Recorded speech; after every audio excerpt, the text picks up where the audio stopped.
If there's a question that still baffles archaeologists to this day, it's this one.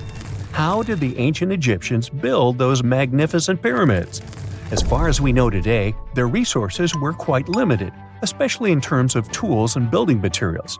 We still don't have a fully satisfying answer, but hey, we've got some pretty amazing theories worth considering. The leading contender among these theories involves the clever Egyptians employing a sneaky strategy. Now picture this.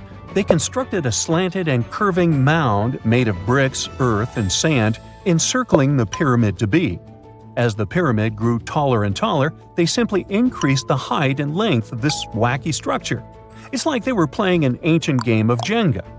Now, how did they get those massive stone blocks up there? Well, according to the legendary ancient Greek historian Herodotus, they used sleds, rollers, and levers. It sounds like they turned construction into a supersized game of tug-of-war. And guess what? Herodotus also claimed that the Great Pyramid, the one from Giza, the granddaddy of them all, took a whopping 20 years to build. There's more. Herodotus also dropped a mind-boggling number on us. 100,000 men were supposedly involved in this pyramid extravaganza. Did they hire the entire Egyptian population? Well, it might not be as far-fetched as it sounds. These men were probably mostly farmers, so they probably focused on the pyramids when there wasn't much work to be done in the fields. Like during the flood season of the Nile River. Obviously, specialists in the archaeological community had something to add to this theory. By the late 20th century, they discovered some evidence that suggests the workforce might have been smaller and more permanent than previously thought. Instead of a massive army of 100,000 pyramid builders, they proposed that a modest crew of around 20,000 workers, accompanied by support personnel like bakers, physicians, and even spiritual leaders, could have gotten the job done. There was also this theory that claimed that the pyramids were actually built from the top downward. It suggested that these colossal structures were nothing more than isolated hills used as quarries. The stones were supposedly drawn from these hills, and over time, competing engineers took charge and transformed them into the iconic pyramids we know today. Now, before you dismiss this theory as a wild fantasy, some folks thought it wasn't completely crazy. After all, there are instances where isolated hills exist, so maybe this theory had a tiny glimmer of truth. Whether it involved ramp building or ingenious work schedules, one thing is clear. Those pyramids have definitely left their mark on history and on our imaginations. Now, speaking of ancient Egyptian mysteries, there's this gigantic unfinished obelisk sitting in ancient Egypt, and scientists are trying to figure out how it was shaped. Now, some people suggest that our industrious ancestors used handheld pounders to get the job done. One expert has a different take on the matter, though. He argues that if we take a closer look at the pattern left behind by the shaping tool, we'll notice something peculiar. The walls of the trenches surrounding the obelisk display a neat and even pattern, which is pretty unlikely if they were pounded away by mere mortal hands. According to this expert, those horizontal striations are usually the result of a tool that takes breaks while removing material, leaving its mark on the surface. But wait, there's more. Imagine the tool being rocked back and forth against the trench walls, clearing away the waste to keep the trench from narrowing. Well, in that case, the tool might have left some funky horizontal striations where it was pressed against the sidewall. This sounds like some fancy technology at play, don't you think? And guess what? The dynastic Egyptians probably didn't have access to that kind of know-how. Another famous Egyptologist from way back also uncovered a bunch of core drills during his adventures. Although the actual drill bits are missing, his collection houses these particular core remnants made of limestone, alabaster, and even granite. These constructions aren't the only amazing thing the ancient Egyptians left behind, though. As it turns out, the Egyptians were the genius minds behind the creation of the handheld mirror. Yeah, that little mirror you use every day to check yourself out. But here's the twist. These mirrors are like pieces of art. They were decorated with inscriptions and figures. But that's not all. The Egyptians had a serious concern with their appearance. They knew the importance of personal hygiene and looking fabulous. So, in their quest for pearly whites, they invented toothbrushes and toothpaste. Dental problems were pretty common back then, and their smiles weren't exactly all white. Dentistry wasn't their strongest suit, you see. Maybe their minds were distracted by all that pyramid building. So that doesn't mean those ancient toothpaste recipes weren't amazing. One delightful concoction included rock salt, mint, dried iris petals, and pepper. Some brave dentists in the 21st century tried it out, and it worked pretty well. Ground-up ash was also used in another recipe to create a tooth cleansing paste. Mint was missing, so that didn't do much for their breath. That's when the genius Egyptians came up with the world's first breath mints. They made tablets from heated spices like cinnamon, and they mixed it with honey. Now, let's shift gears to home decor, Egyptian style. They surely took ornamentation to the next level. While the concept of decorating furniture started in Mesopotamia, the Egyptians cranked it up a notch. They went all out with different colors of ink and even developed various weights of paper. Oh, and let's not forget about those cute little area rugs we all have in our homes today. Guess who came up with the idea? Yep, the Egyptians. They used the versatile papyrus plant to make those cozy rugs. And speaking of trends, the Egyptians loved their knickknacks. They had an assortment of small figurines in the shapes of cats, dogs, and people. These statues were made from various materials, like simple sun-dried mud to the ultimate bling of gold. It all depended on how loaded you were. The Egyptians were also all about farming, and they knew that clean water was crucial for their crops and animals. That's why they came up with some nifty inventions and techniques to make sure their land was fertile and their plants were happy. First off, they had the genius idea of using ox-drawn plows. They had two types of plows, heavy and light. The heavy plow would strut its stuff, cutting deep furrows in the soil, while the lighter plow followed behind, fluffing up the earth. But they didn't stop there. After plowing, the Egyptians would break up clumps of soil and sow the rows with seeds. To give those seeds a good old squish into the furrows, they'd march their livestock across the field, effectively closing up the furrows. But hey, all that hard work would be pointless if their seeds were as dry as the Sahara. That's where irrigation comes into play.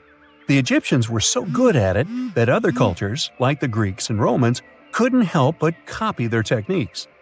Now let's switch gears and talk about the marvelous architecture of ancient Egypt. These folks weren't just skilled farmers, they were also architectural maestros. They built these fancy canals to carry water to farms and villages, and boy, did they know how to make those canals look pretty. Just imagine strolling along a canal lined with ornate structures. The pharaoh Ramesses the Great was quite the overachiever when it came to construction. One of his mind-blowing creations was the construction located at Abu Simbel. This building was designed so that twice a year, the sun would shine directly into it and illuminate the statues of Ramesses. And let's not forget about the corbelled arch. Without this architectural gem, we'd be missing out on some mind-boggling structures like the Great Pyramid. The Egyptians knew how to make things stand tall and proud, thanks to their engineering and construction wizardry. They built grand halls and inner sanctums that make your jaw drop, and some of these temples doubled as astronomical observatories. The ancient Indian texts mention beautifully decorated chariots or entire palaces called Vimanas that could take off and, in a matter of seconds, fly away as far as space. Some people believe these Vimanas only existed in Indian mythology, but it's also possible that they were based on a real technology that had been lost over the centuries. According to the Vedas, ancient Indian religious texts, there was the elephant Vimana with several engines and many other types named after animals and birds. There was one for local travel, one for visiting different countries, and one for traveling to the moon and various planets. They could develop a great speed. One Vimana had the superpower of invisibility. Another one was shaped like a sphere and was built on the winds produced by Mercury. This Vimana was said to generate an enormous ray like the sun and make noise like the storm's thunder. All the Vimanas were unbreakable and perfect for attacks on foes. Now, to operate a Vimana, you'd need to know a lot of stuff, pretty much like today's airplane pilots, 32 secrets in total. They'd cover the aircraft structure and the secrets of taking off and maneuvering without crashing. That's a good thing. The pilot was also expected to know how to be seen and unseen, how to be hidden, how to be quick, how to manage contractions and expansion, and many other tricks. To hide the flying machine from foes, the pilot was instructed to move to the 8th atmospheric layer above the Earth and use the power of dark solar rays. This instruction might sound a bit weird, but there were others, more realistic ones, which still make sense in modern aeronautics. There are sections of ancient texts on the Vimanas that focus on details like flight paths, pilot training, navigation, and even suitable clothes for pilots and recommended food for long flights. There was also a lot of technical detail about the use of heat-absorbing metals, the metals utilized, and melting points. The supporters of the theory that the Vimanas were more than just myths are sure that the ancient Indians would unlikely go into all these details just for a beautiful story. So, the flying palaces might have been real and way ahead of their time, like many other great Indian inventions. Back in the 6th century BCE, an Indian physician named Sushruta basically wrote the original guide to medicine and surgery. They even called him the father of surgery for his work. Sushruta laid down the details on hundreds of medicinal plants and described complex surgical procedures. He gave instructions on nose reconstructions and skin transplants from one part of the body to another. The original method of rhinoplasty, which involved taking a piece of skin from the forehead to reconstruct the nose, is still used today. But back then, it had a slightly different purpose than surprising your followers on social media. Those nose jobs helped out folks who had lost their noses as punishment for crimes or in fights. Now you gotta thank an ancient Indian math prodigy for the invention of zero. It might not seem like a big deal, but without it, we would have no binary system and no computers. People before the 5th century CE were only thinking about some sort of a sign to indicate nothing. The invention made addition, subtraction, and other mathematical operations a whole lot easier. You can see the oldest zero in existence carved in the wall of a temple in Gwalior, India. The Indus Valley Civilization was using rulers in 1500 BCE and earlier. Made from ivory, these rulers were found during excavations in what is present-day Pakistan and northwestern India. They were widely used in architecture with amazing accuracy. They had units corresponding to slightly over 1 inch that were marked with precise subdivisions within 5/1000ths of an inch. The next invention is more of a concept than a physical item. Standardization is all about setting the rules based on a bunch of people, things, or interests. One of its cool applications that we've all gotten used to is standard weights. Whether you're using pounds or kilograms, you need these universal measurements for weight, right? For this, we owe a big shout-out to the merchants from the Indus Valley Civilization who lived around 4,000 years ago. They were measuring everything from food grains to fancy luxury goods using these standardized weights. And their weights had decimal and binary mathematical systems going on. They didn't have high-tech gear, but they pulled off some serious precision using complex calculations and even sand for construction. Their art of standardization made its way to Persia and Central Asia, basically becoming the global weight-watching standard. So if yoga is your go-to exercise, you definitely have a personal reason to appreciate the ancient Indian geniuses. Over 5,000 years ago, during the rule of the Indus Sarasvati civilization in northern India, yoga was first mentioned in the Vedas. Yoga was refined and shaped over the centuries until it grew into a massive teaching with over 200 sacred writings dedicated to this way of obtaining enlightenment. At the beginning of the current era, yoga got a new trajectory thanks to a Hindu writer who laid down a system of yoga in his text, the Yoga Sutras. It became a whole-body rejuvenation, a life-extending practice with poses that you are still doing on the mat today. Yoga has reached the Western world only in the 19th century, and it caught on like wildfire. Chess, the all-time top game for intellectuals, is also an Indian invention. Its ancestor was called Chaturanga, and it was a strategic board game that started gaining popularity around 3,000 years before the current era. This early Indian version of chess was played by 4 people, not 2, and had 64 squares. Each player had 8 pieces, ranging from pawns to kings, bishops to knights, and there was no standard 6-faced dice. They rolled with an oblong one. Players facing off were actually allies, forming 2 teams based on the direction they sat. Chess, that we know and love today, was first mentioned in ancient Indian literature in a legend. It said that the wife of a villain called Ravana had invented the game to amuse him. Now, the word shampoo comes from the Hindi word, which means to soothe or knead. The substance was invented in India in 1762 and was originally used for head massages, hence the name. The first shampoo was made of natural oils and herbs. British traders fell in love with the idea and brought it back with them to England. It took years for the original head massage oil to evolve into shampoo as we know it today, but it's still an Indian invention. Unlike the ancient Greeks, who wore animal skins, the Indians started cultivating cotton back in the 5th and 4th centuries before the current era. They used cotton threads to produce fabrics that soon became a huge hit in the Mediterranean and beyond. Jute and wool also have their origins in India. Cashmere, the finest and most exclusive type of wool, actually comes from the Kashmir region of India.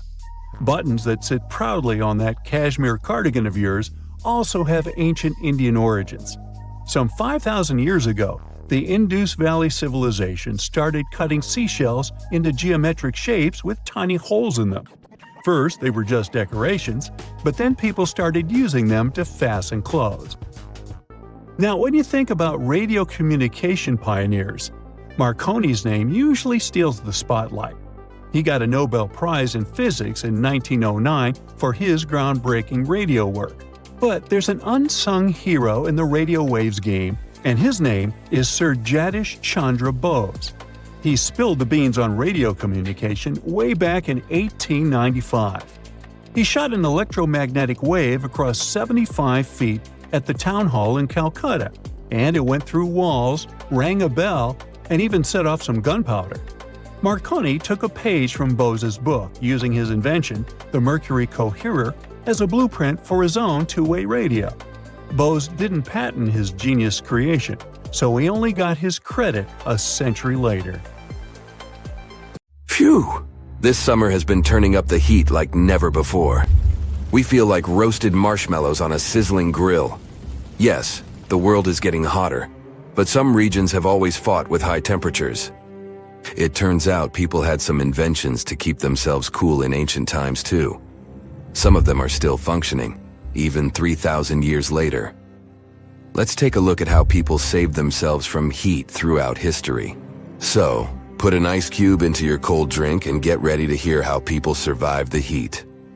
Speaking of ice cubes, do you know that the Persians made an ice storage system? In the deserts of ancient Persia, people had an out-of-the-box idea about how to prevent their food from turning into a melted mess.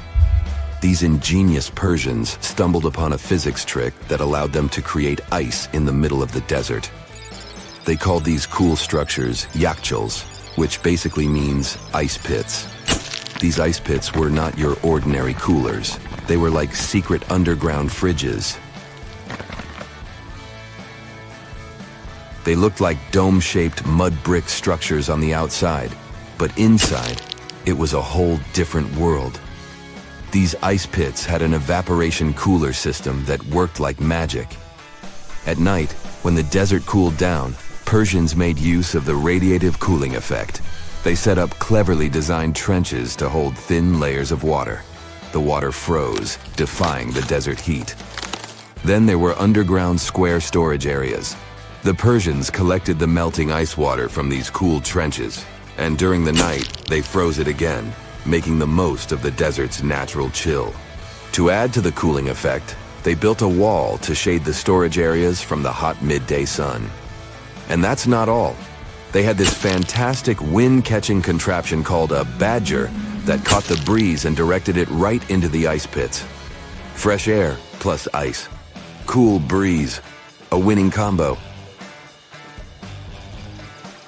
They even had intricate water channels called qanats to bring water to the ice pits and homes all the way from the nearby mountains. As time passed, these yakchuls faded into history and modern technology took over. But hey, there's good news too. Some awesome folks in Iran are restoring these ancient coolers. So, if you ever find yourself in the desert, don't forget to pay a visit to these marvelous places and witness the genius of the ancient Persians firsthand. Now, I want to focus more on the wind catchers because they don't just help make ice cubes. They actually function as a cooling system as well. Back in the day, those clever architectural wonders were all the rage in places like Persia, modern-day Iran, Egypt, and the Middle East. Imagine tower-like structures with openings at various levels strategically placed to harness the power of nature's breeze. These openings were like magical portals for the wind. They captured those refreshing gusts and guided them right into people's living spaces. Basically, they were natural air conditioners.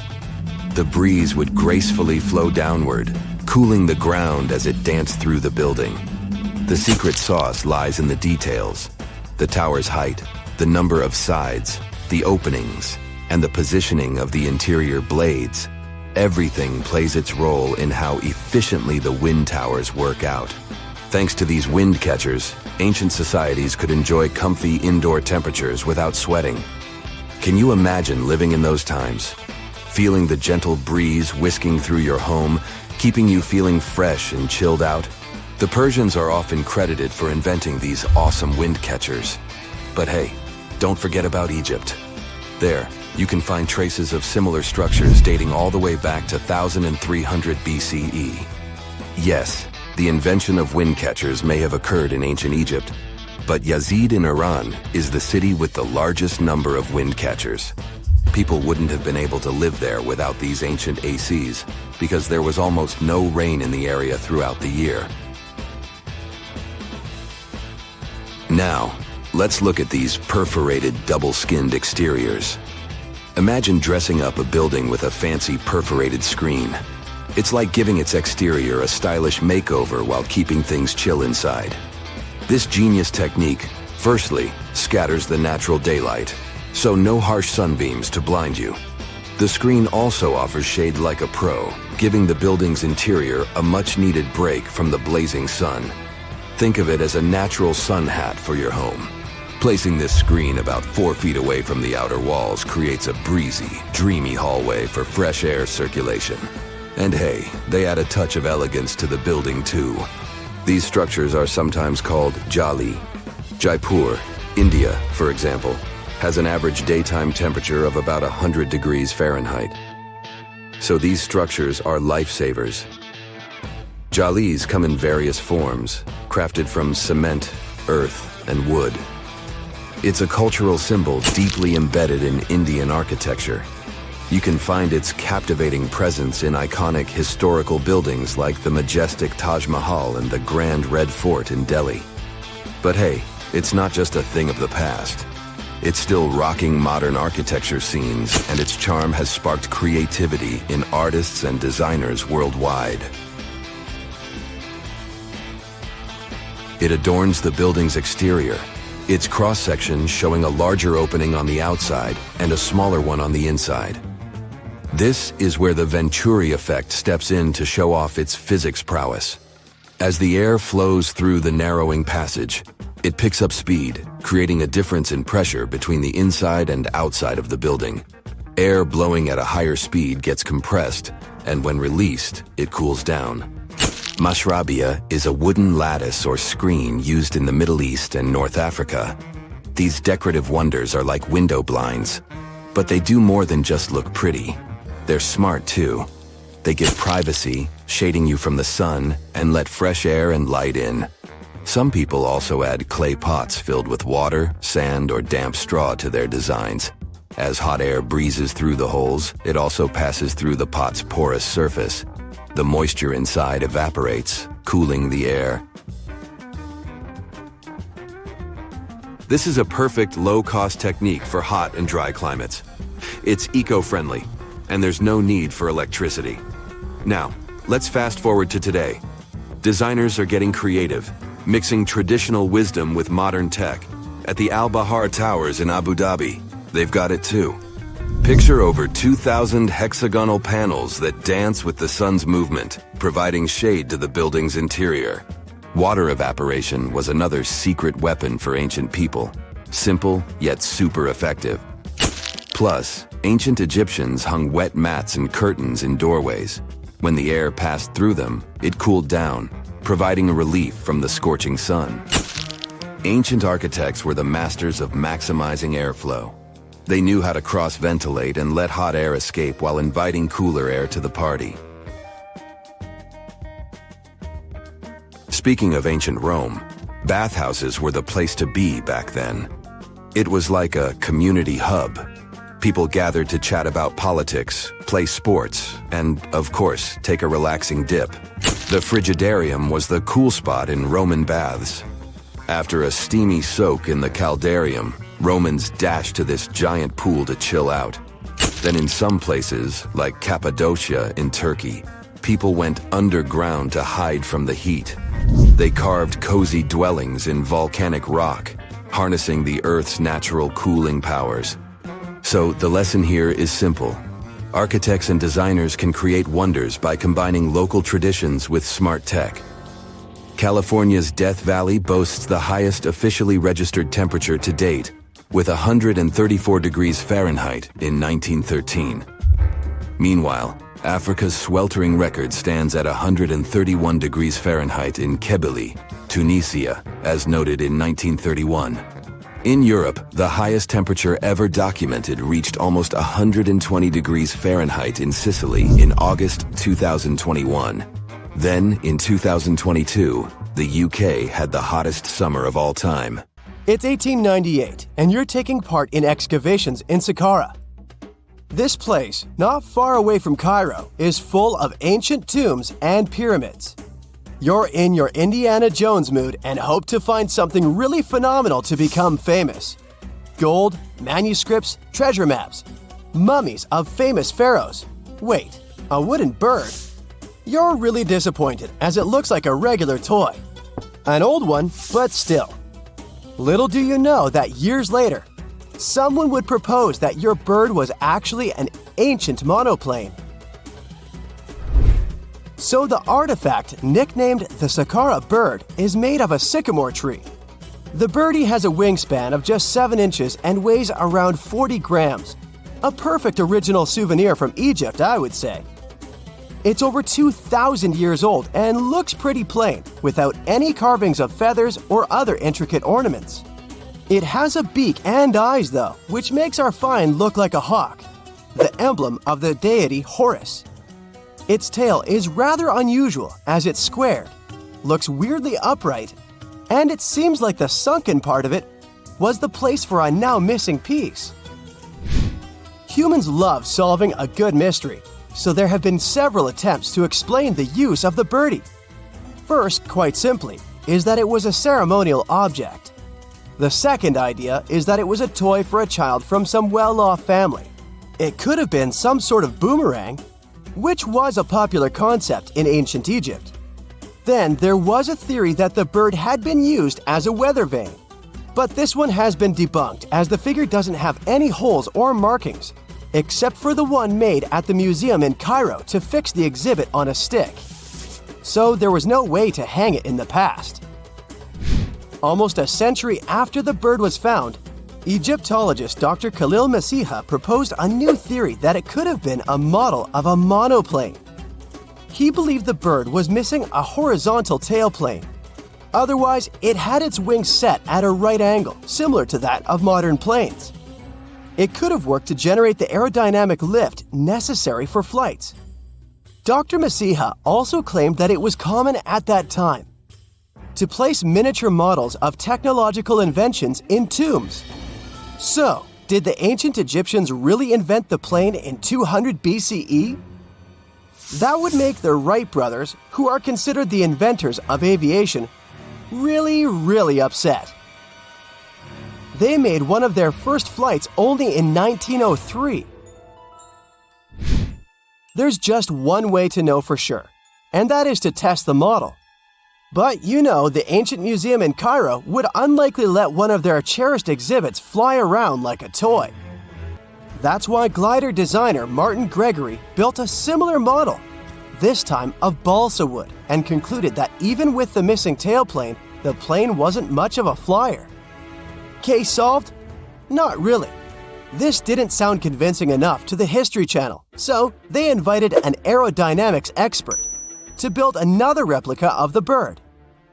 He tested it in weather conditions similar to those in Egypt and was impressed with the little plane's abilities. So, if they did invent the prototype of a plane back in the times of pharaohs, it would be a good example of an oopart. That's an out-of-place artifact, an object that's way ahead of its time in terms of technology or history.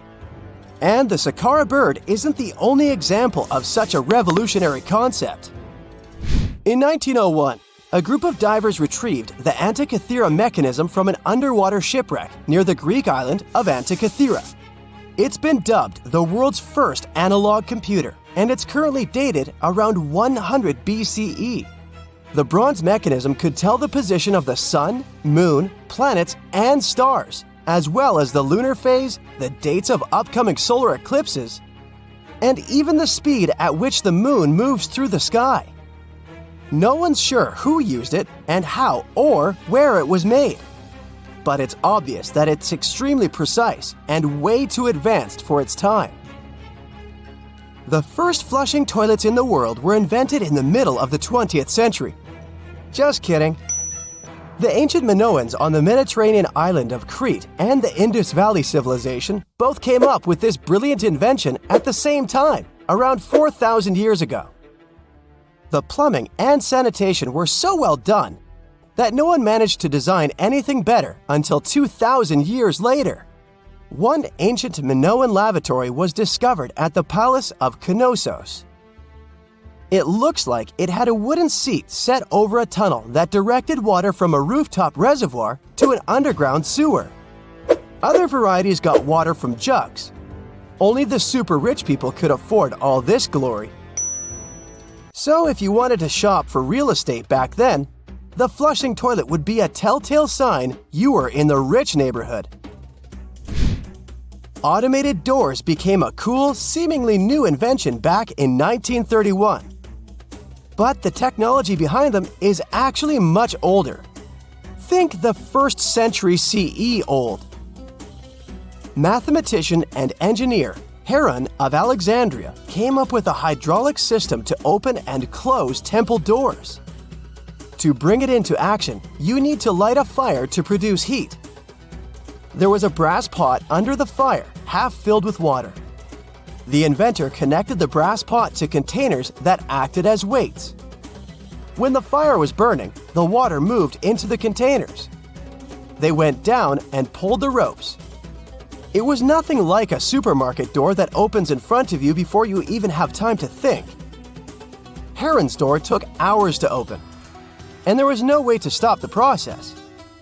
That's why they only opened the doors once a day before people entered the temple, to add some mysticism at the temple during ceremonies. Spooky. Looks like the first ever battery was invented in Baghdad around 2,000 years ago. A German archaeologist found this oval-shaped clay jar in 1938. Scientists are still not sure what purpose it served and who exactly invented it. There is a theory that it was used for electroplating objects with precious metals. When they filled it with a weak acid like vinegar, the battery produced around 1 volt of electricity. Another theory says it was a vessel for sacred scrolls. Would you like to buy contact lenses designed by Leonardo da Vinci himself? In 1508, he invented a glass lens with a funnel on one side.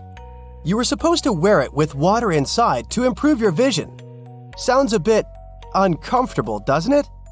So, around a century later, French scientist René Descartes decided to improve the idea and make the cornea contact the future lenses. Contacts because they contact your eyes. Get it? The glass tube with liquid did help improve vision, but blinking was sadly impossible. 2.5 centuries later, new technologies in the glass industry let scientists design contacts that would fit in the eye and even let the wearer blink. Thanks, guys! Still, those lenses were made of heavy blown glass and didn't let the eye breathe. About 50 years later, contacts became plastic, lightweight, unbreakable, and scratch-resistant, but still covering the entire eye. And then, in 1948, an English optical technician accidentally sanded down a plastic lens and figured out they'd still be in place even if they covered only the cornea. Imagine you're living in 19th century London and need to send a message to New York. It would have taken about 10 days to get there by ship. So when delivery time went from days to hours in 1858, it was a true sensation. The first message was sent by Queen Victoria herself. It was all made possible thanks to the transatlantic telegraph cable, running under the ocean. Sadly, the new cool invention only lasted a few weeks. It took years to bring it back to life. You have heard about Nikola Tesla. You have definitely heard about the Great Pyramids in Egypt. But what if I told you that Tesla may have probably uncovered the ancient mystery surrounding the pyramids? Wait, what? Is this a crossover episode? Nope. It's highly probable that the secrets of the pyramids are hidden in plain sight. But first, let's recap what we know about the pyramids. What's so mysterious about them? I mean, they are just old quirky buildings, aren't they? One of the biggest questions is how they were built. Some people think that the pyramids were created by people using only their hands and muscles. But others think that there might have been some kind of crazy energy source that we don't know about yet. Like, what if aliens helped out or something? Just kidding. But this idea of some unknown energy source being used to build the pyramids has been around for ages. Even in old texts, like the pyramid texts, it talks about how the gods gave us something to build a great power. So maybe there was something really powerful and mysterious going on back then? Who knows? Back in the early 1900s, he got obsessed with the Great Pyramids of Egypt. He read numerous books about these ancient structures and was blown away by how much energy they seemed to have. At that time, not many people knew much about electricity, and Tesla started to wonder if there was some kind of advanced tech hidden in the pyramids. He had an idea that the power of the pyramids had to do with electromagnetism, and he put a lot of time and effort into trying to figure out the mystery. Tesla had some pretty unusual theories about the Great Pyramids. He thought that they could actually store and move electricity, which could then be used to power up the areas around them. He also had this theory that the pyramids were built using some kind of crystal energy. He believed that the chambers inside the pyramids could have these super powerful crystals that could control the electromagnetic fields. But that's not all.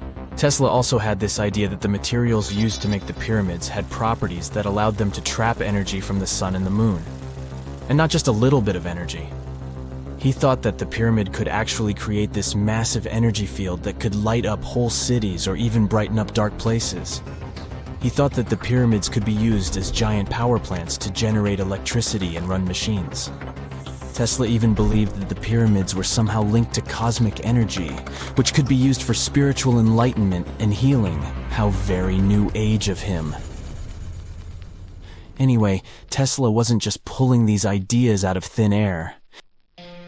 He was seriously into studying everything he could about the pyramids, from ancient artifacts and texts to hieroglyphs and drawings.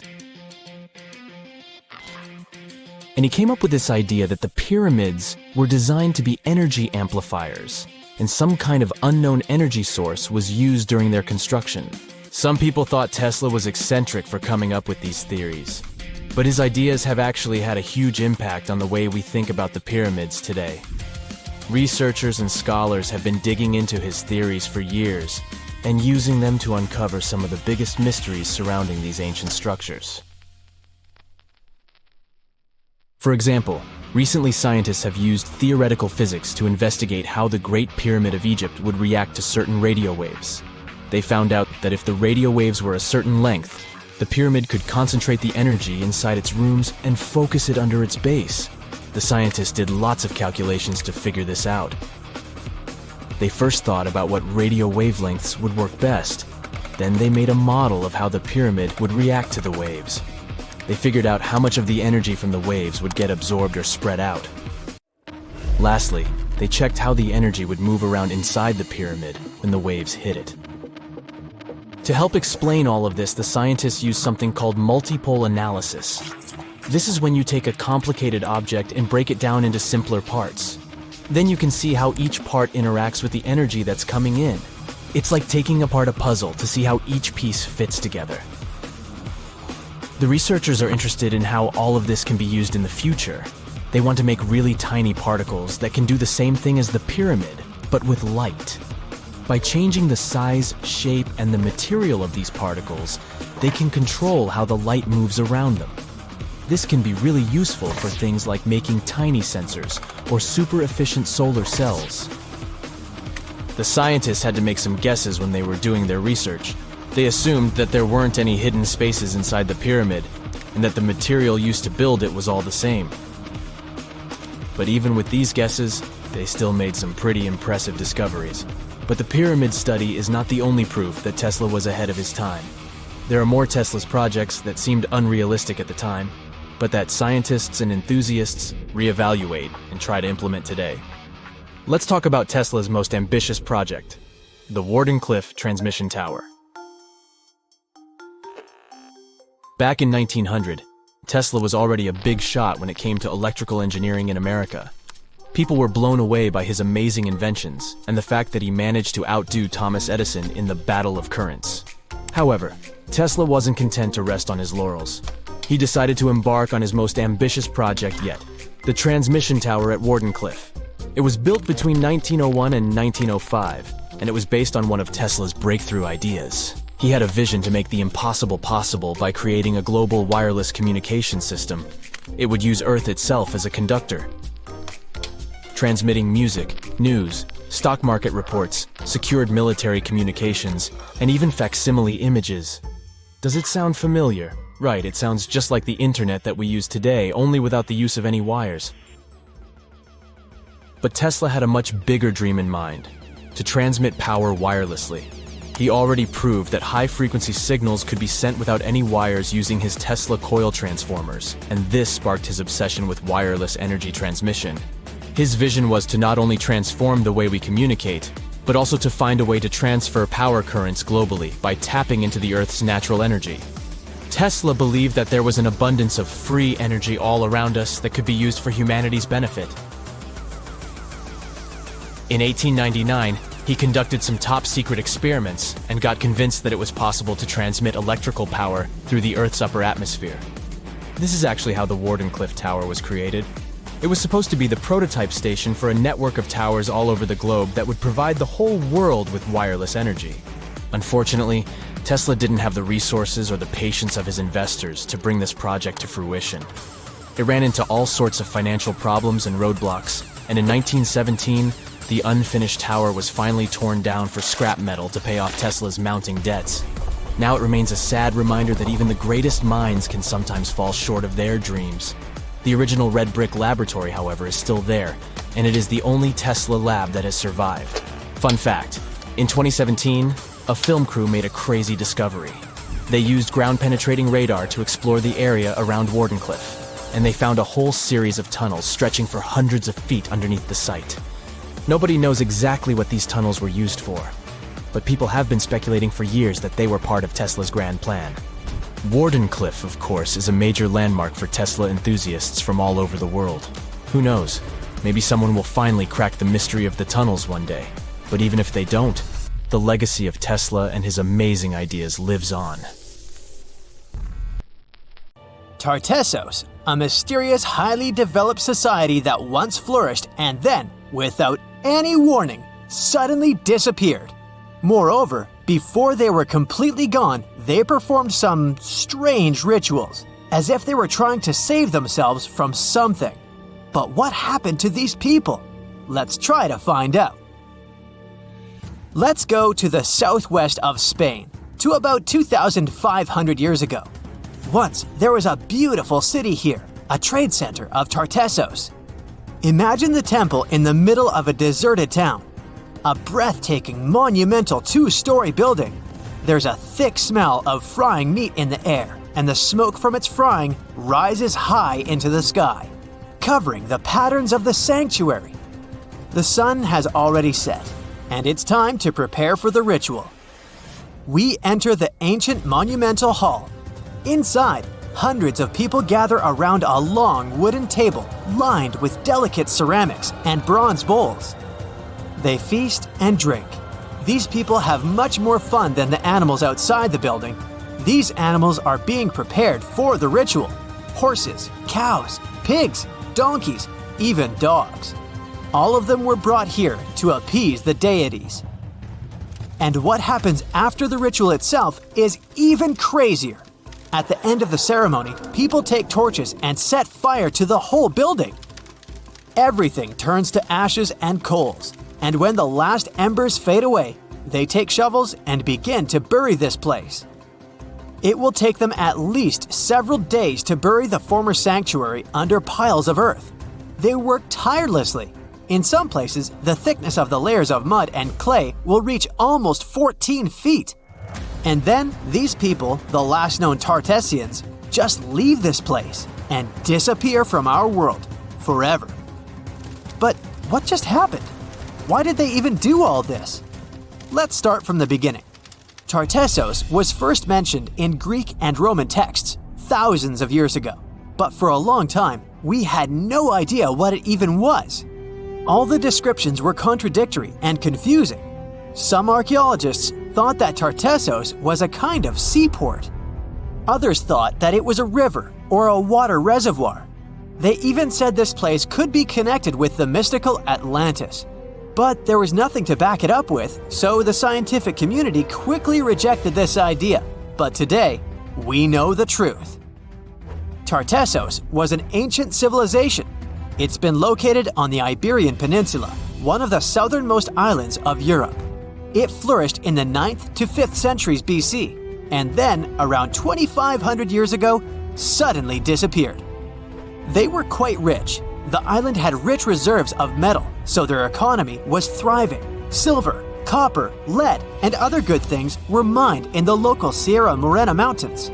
Almost all the locals were engaged in trade. For them, it was a common thing. Isn't that strange that there were so few records left about them? And not so many monuments of their culture have survived to this day. In total, throughout Spain, scientists were able to collect around 20 archaeological finds related to Tartessos. 3 of them were excavated in the Guadiana Valley: Canto Roano, Casas del Turrunuelo, and La Mata. Let's start with the first one. Canto Roano was discovered in 1978. This find was one of the most significant pieces of the puzzle. This is one of the most beautifully preserved structures of the Tartessian civilization. Not only the walls have survived to this day, but so did the altar, the moat, and even several artifacts. For example, some jewelry and wine glasses. It was a square building surrounded by a deep moat filled with water. And, to be honest, we still don't know its exact purpose. We only assume that it could be an ancient temple. Some rituals were carried out there. For instance, they would set fire to the temple and cover it with thick layers of sand and clay. They even left some expensive artifacts inside, tools, gold jewelry, and so on. Moving on to the next find. Casas del Turrunuelo is one of the best preserved buildings in the entire Western Mediterranean. We only discovered it a couple of years ago, back in 2015. And it hasn't been studied that well yet. But we already know that this place is also pretty weird. Casas del Turrunuelo was a very rich building. It wasn't just some kind of temporary camp. It was a place of monumental, impressive architecture. Massive staircases, vaulted ceilings, luxurious materials brought from all over the Mediterranean, and the latest construction technologies. It was supposed to be a place of power. maybe even something like a palace. And yep, it also became the venue for the rituals. It's unclear whether the locals intended to destroy this beautiful place from the very beginning, but this is where they performed the greatest ritual in the area. This ritual involved more than 50 animals, including the most valuable ones, horses. It was their only means of transportation. The fact that these people gave away their horses may indicate that they planned to stay here for some time. Perhaps they hoped to appease the deities and settle on local lands. The ritual was carried out exactly as they intended. And just like Cancho Ruano, this place was also set on fire. When the ritual ended, the locals buried this place and left, disappearing into the countryside of the Iberian Peninsula. Now it's an abandoned and quiet place. Just like Cancho Ruano, it's been standing here untouched for more than 2,000 years.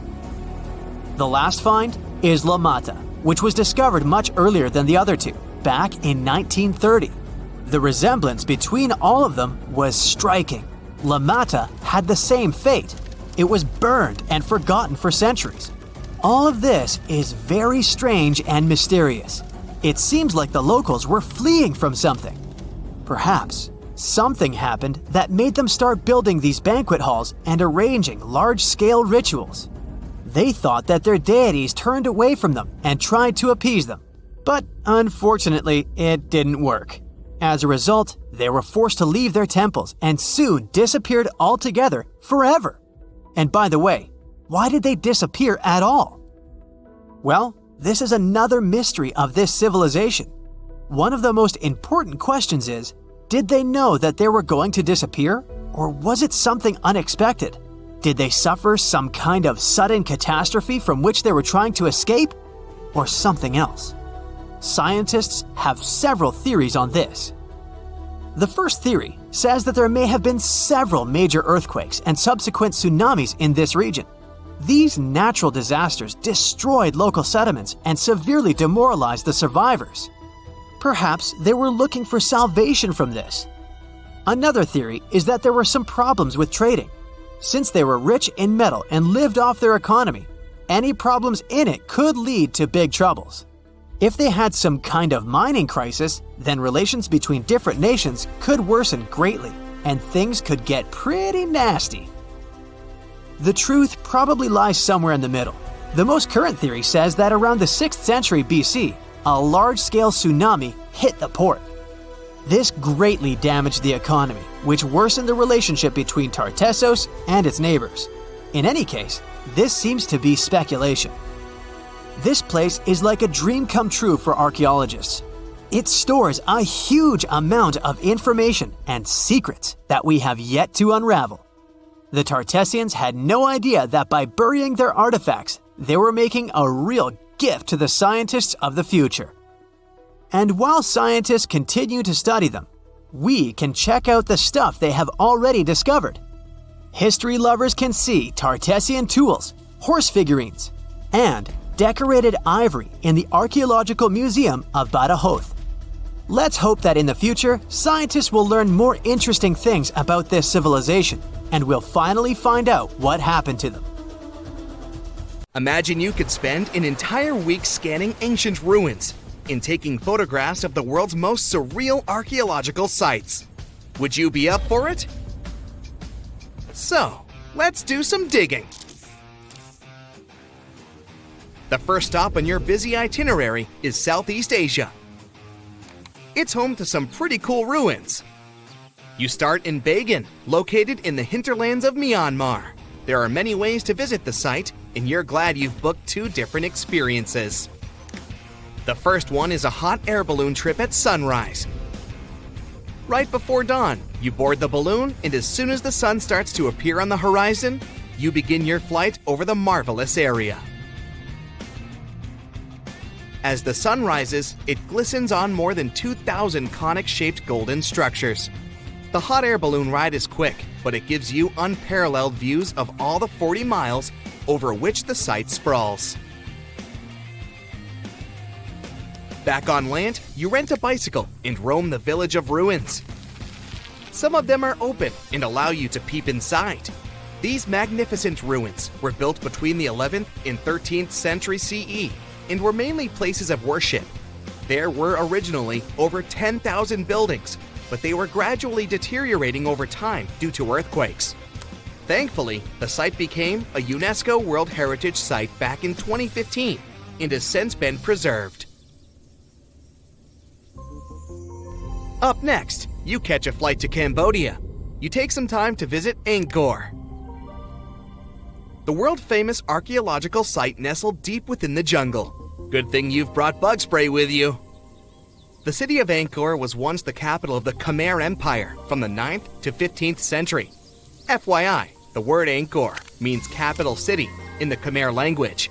The city was founded by King Yasovarman I, and it became one of the largest cities in the pre-industrial world. Researchers say nearly 1 million people lived there. Until today, Angkor is admired for its stunning architecture.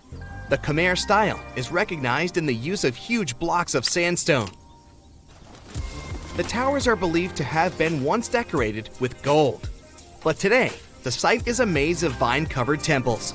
The city was abandoned in 1431 and wasn't rediscovered until the 1840s. Oh, and just so you know, this is also a UNESCO Heritage Site. It became one in 1992, in case you want to brag to your friends about your culturally rich adventures in the future.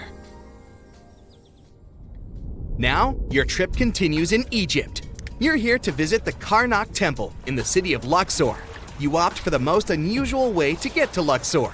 That is, a boat ride down the Nile River. Leaving Cairo, you head south until you reach the famous ancient city. Luxor was once the capital of Egypt and a true hub of power and wealth. That is why the Karnak complex is such a great archaeological site. You choose to visit it at night, and still at the entrance, you are struck by the site's beauty. In the evening, artificial lights cast a golden glow on the temple statues and stone columns.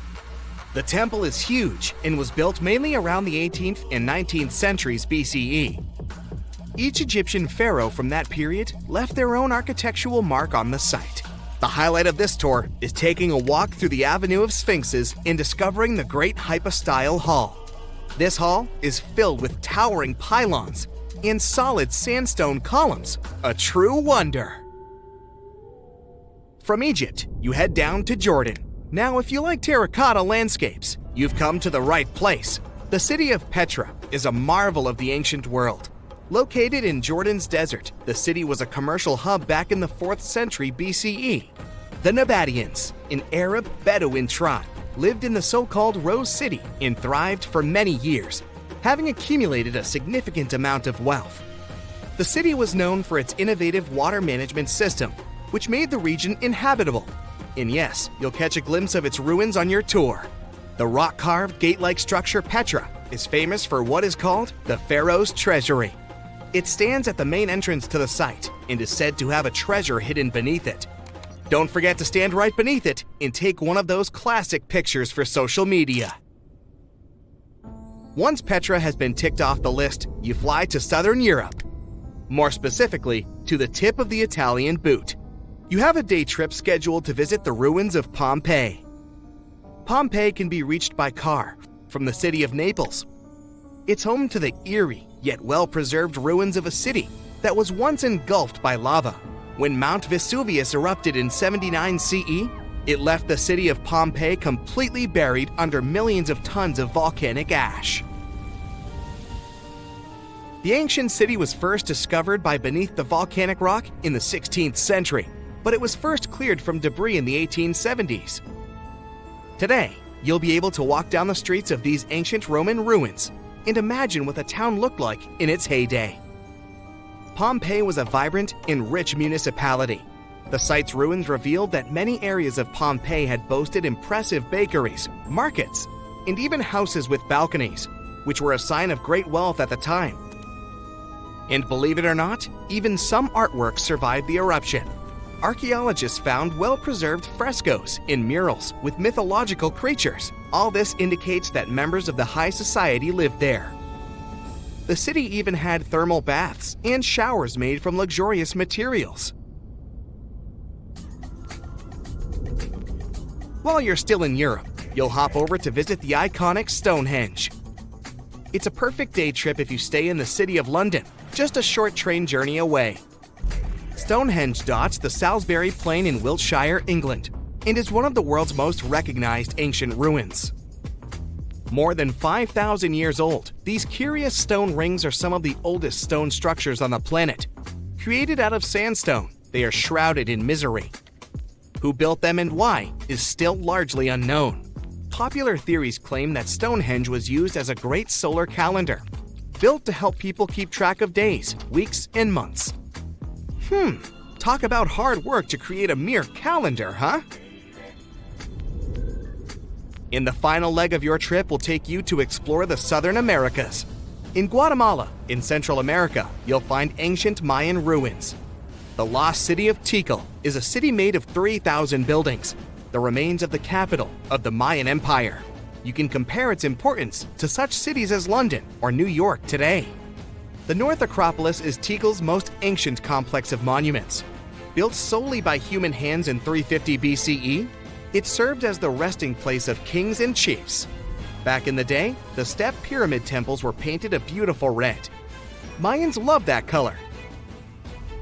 Today, of course, you'll only see the limestone. You might wonder what made such a great city turn into ruins. Well, archaeologists have no clue about the cause of Tikal's decline.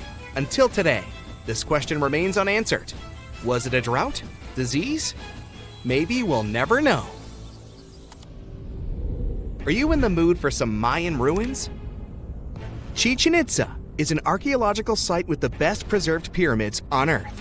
Located in Mexico's Yucatan state, this Mayan city is well over 1,500 years old.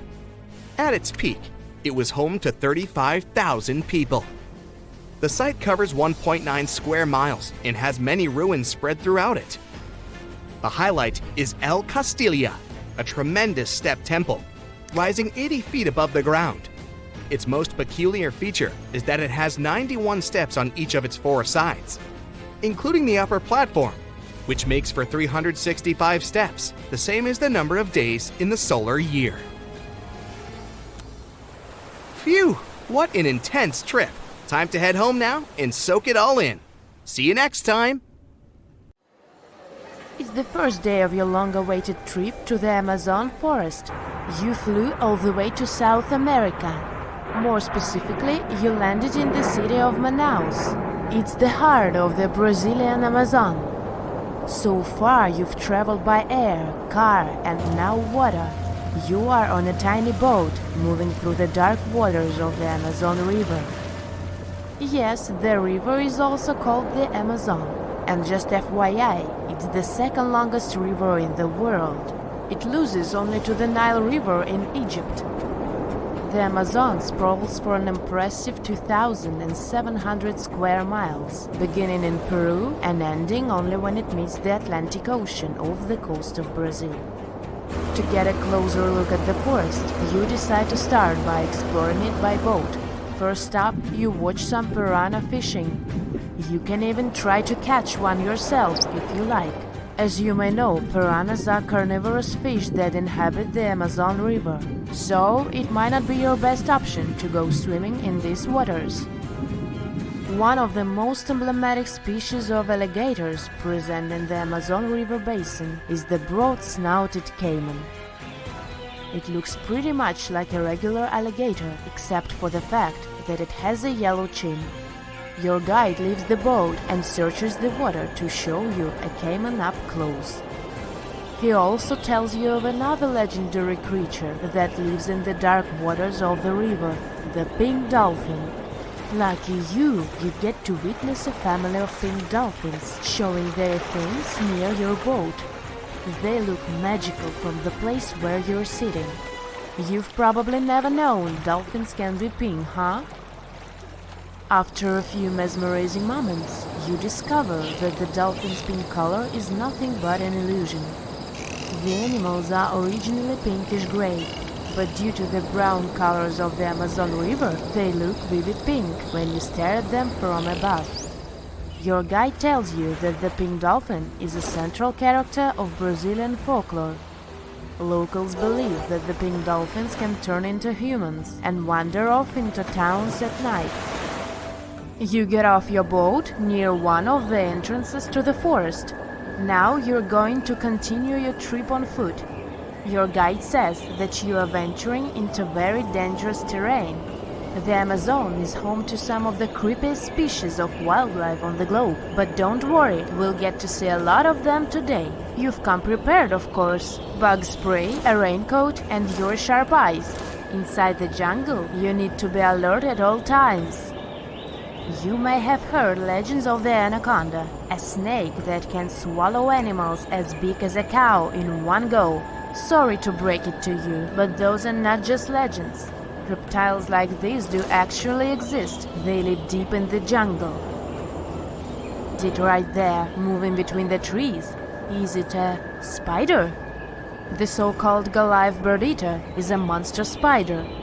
Its legs can grow up to a foot in length, and the spider itself can weigh around 6 ounces. It's also known as the king of tarantulas. You shouldn't get too close, of course. It's not venomous to humans, but its bite can surely sting. As its name suggests, the Goliath bird-eater can even eat birds, as long as they are smaller than it is. Up next, you run into another species of spider that draws your attention. This one is so tiny that you almost don't see it. It's known by the popular name of the decoy spider. You see one of its creations, a gigantic spider built by the tiny Cyclosa spider in order to scare off large predators. This is as amazing as it is creepy. A spider that uses the remains of other insects and dry leaves to create the image of a large spider on its web. If it fools predators, perfect! But to us humans, this work of art looks almost endearing. Who knew there were artists in the arachnid world? Near a small lake, you witness a unique scene. A large snake is slowly slithering its way toward a lizard that is resting on a rock. The lizard seems obvious to the presence of the dangerous reptile, but right as the snake is preparing to attack, the lizard flies the scene in its iconic way. The so-called basilisk lizard is famous for its ability to walk on water, or rather run across the water. This isn't an illusion, just a matter of balancing. The small lizard moves its legs on top of the water very fast, while its long tail serves as a counterweight. I wish I could do that. If you've ever wondered what a frog looks like on the inside, you've come to the right place. Right in front of your eyes, there is a rare local species of frog. It's known as the glass frog. This species of amphibian has a type of transparent skin that is completely see-through. In other words, you can see the frog's interior with astounding clarity. It's as if you had X-ray vision. Moving on with your journey, soon you come across a pond. Floating on its water is probably the biggest water lily you've ever seen in your life. These huge plants are also known as the Victoria Amazonica. They can measure up to 8 feet across and hold the weight of a grown-up person. But I wouldn't recommend trying to climb on it if I were you. Just cause, you know, it's the Amazon forest we're talking about. The wildlife here is amazing, but the forest itself is also a sight. There are over 80,000 species of plants and trees grown in the Amazon rainforest. In fact, you can find 10% of all the world's wildlife in this jungle. An estimated 400 billion trees grow on the gigantic area the forest occupies. Of course, this place is bound to be biodiverse, right? You won't be able to witness this phenomenon during your trip, but your guide tells you about a unique species of tree that is famous for being able to walk. Yep, you've heard correctly. There are walking trees in the Amazon rainforest. They don't have legs or anything like that, but they do move around in search of better lighting conditions. The Amazon canopy is so thick that only 1% of sunlight can reach the forest floor. Because of this, some trees end up getting less sunlight than others. The so-called walking palm trees seem to be adapted to this situation. They grow new roots, which helps them move for 1 to 2 inches per day. They can walk up to 65 feet per year. Maybe that's what inspired John Ronald Reuel Tolkien to create ants, huh? Those are pretty similar tree beings that roam freely around the world. I kid you not, it's not only wildlife that inhabits the Amazon. Actually, over 30 million people live in the forest. And there are also ancient settlements that scientists believe to have been thriving there. And I'm not talking about El Dorado, that's just a myth. But in 2018, a groundbreaking study showed that up to 1 million people probably inhabited the Amazon, between 1250 and 1500 CE. Can you imagine that? Working alongside local indigenous people, researchers from the University of Florida found several mounds in the Amazon. Besides these mounds, they also discovered interesting ditches and geoglyphs. After mapping all of these recurring mounds, scientists understood that this was a sign of an ancient settlement. They found remnants of carefully designed walls centered around plazas. This could only mean that these ancient cities were big and could host hundreds of thousands of people.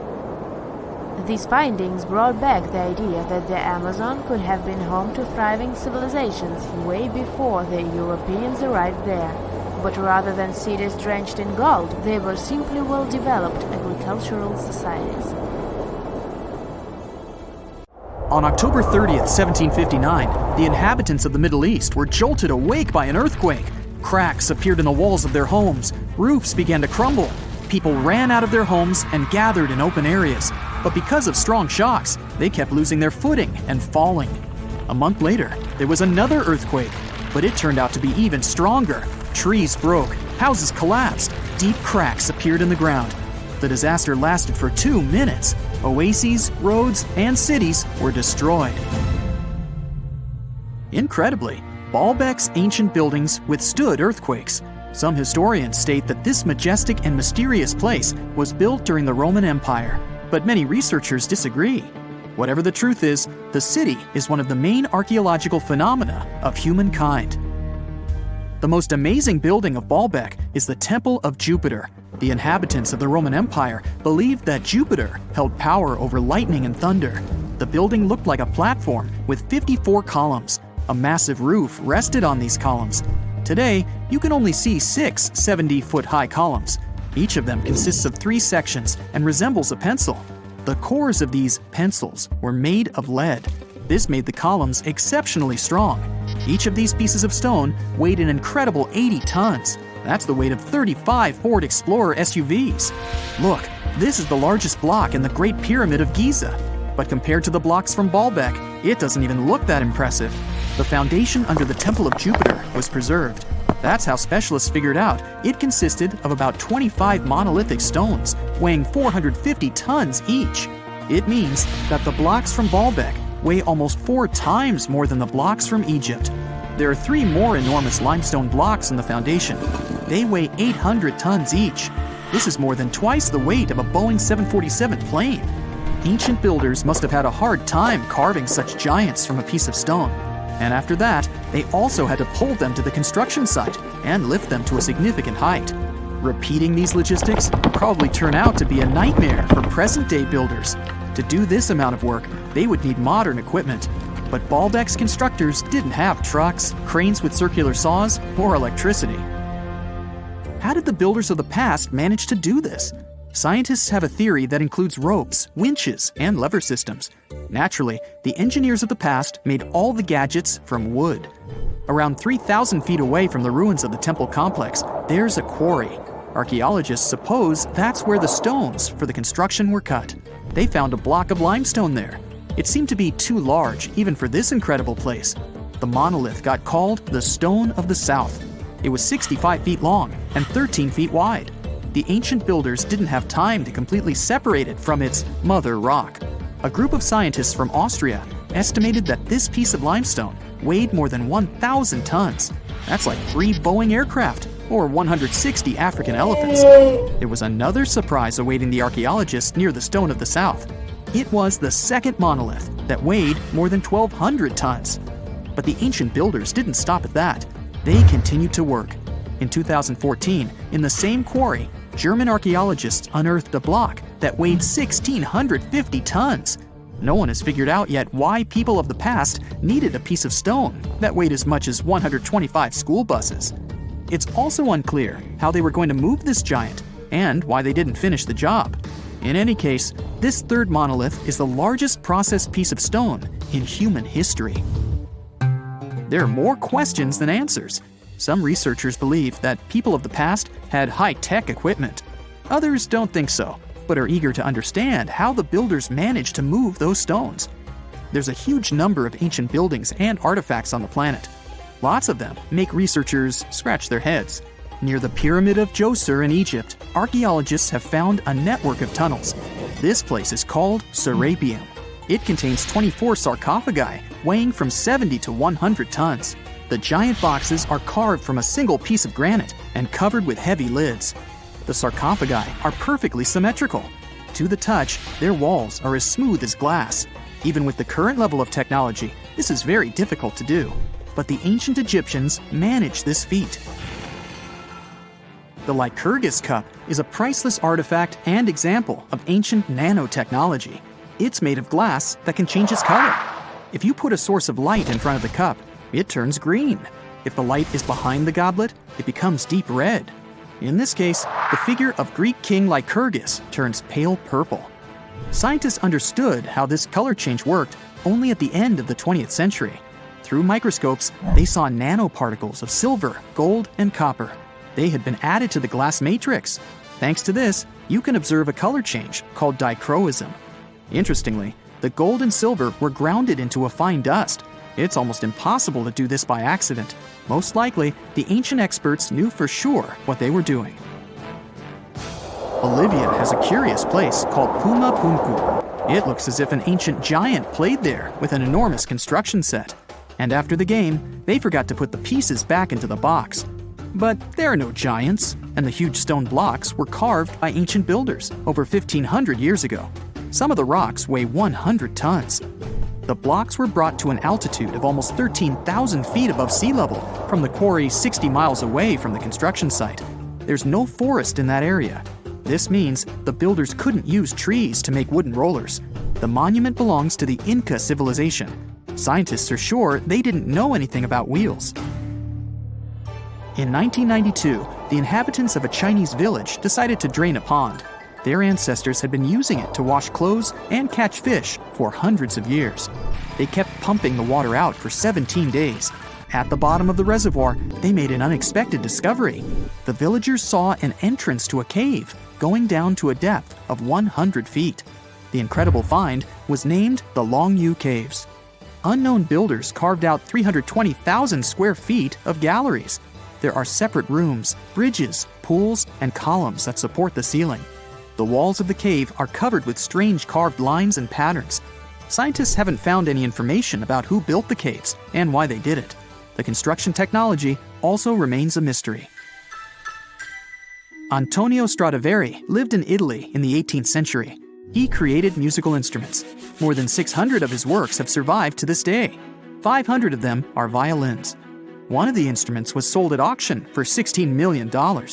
The violins made by this master sound clear and deep. Researchers can't understand why Stradivarius instruments produce such unique sounds. Perhaps it's all about the varnish the master used to cover the violins. The answer may also lie in the wood the instruments are made of. In those days, Europe had a cold climate. Because of this, the wood became denser, and the instruments made of it sounded especially pleasing to the ear.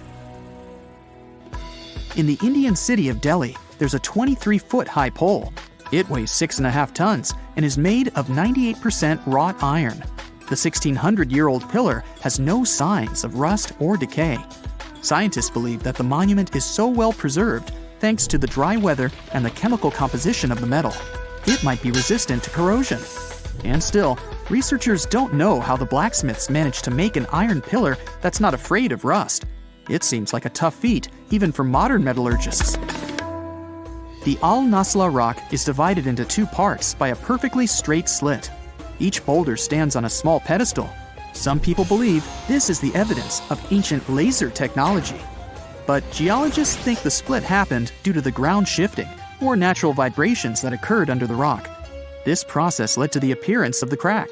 It had been deepening for thousands of years, and gradually, the natural monument took the form you can see today. In 1850, French scientist Auguste Mariette went to Egypt looking for manuscripts, but accidentally found a head of a sphinx sticking out of the dunes. He cleared the sand and figured out the sphinx was guiding the entrance to some underground construction. Several months later, he finally entered the Serapeum of Saqqara. Inside, he found an enormous granite sarcophagi with remnants of 64 bulls. Scientists are still amazed by the tech that the ancient Egyptians used to transport those enormous boxes. The Serapeum was built around the year 3000 before the Common Era. It was an underground tomb built to honor the sacred Apis bulls of ancient Egypt. It had a long hallway, almost 500 feet long, with giant stone rooms on both sides. Some of the sarcophagi weighed as much as 50 average cars, and all of them were made with super precision, with exact 90-degree angles. These sarcophagi were beautifully decorated with hieroglyphs and carvings that told stories about the lives and importance of the Apis bulls. Now, there are 24 sarcophagi left. In ancient Egypt, Apis bulls were very special animals connected to the deity Ptah. They thought the bulls carried Ptah's spirit and wisdom, helped the pharaoh, and protected the Egyptians. Priests looked for special markings on young bulls to find Apis bulls. It could be a white triangle on its forehead, which symbolized divine light, a shape on its back like a vulture's wing, and a scarab shape under its tongue, which stood for rebirth. If a bull had these signs, they believed it was chosen by Ptah and treated it like royalty. The chosen bulls lived in a special temple in Memphis, the city where they worshipped Ptah. They received the best care and offerings from visitors who wanted their blessings. When an Apis bull passed away, it was treated with great honor and mummified.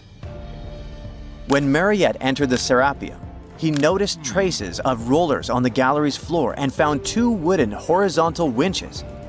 Each had 8 levers. Later, other explorers saw double rails. The burial chambers were lower than the hallway floor. To get the boxes into place, workers filled the chambers with sand so the sarcophagi could be rolled in straight. Then they slowly removed the sand to gently lower the boxes into perfectly cut spaces in the bedrock. A carved stone sign found in the Serapeum said it took 28 days to move just one sarcophagus and its lid into its spot during the time of Ptolemy II. The extreme precision of the sarcophagi with 90-degree angles also has an explanation. Ancient Egyptians wrote texts, or rather, papyrus, on geometry a long time ago. It shows that they knew the approximate number pi and could calculate the volume of a pyramid with its top cut off. If they could figure out complicated math like that back then, it makes sense that they could also carve perfectly flat surfaces 500 years later. All this sounds pretty legit, but some people think certain things don't add up here. The size of boxes is way larger than the size of bulls, yet they buried pharaohs in tiny coffins that barely fit their bodies.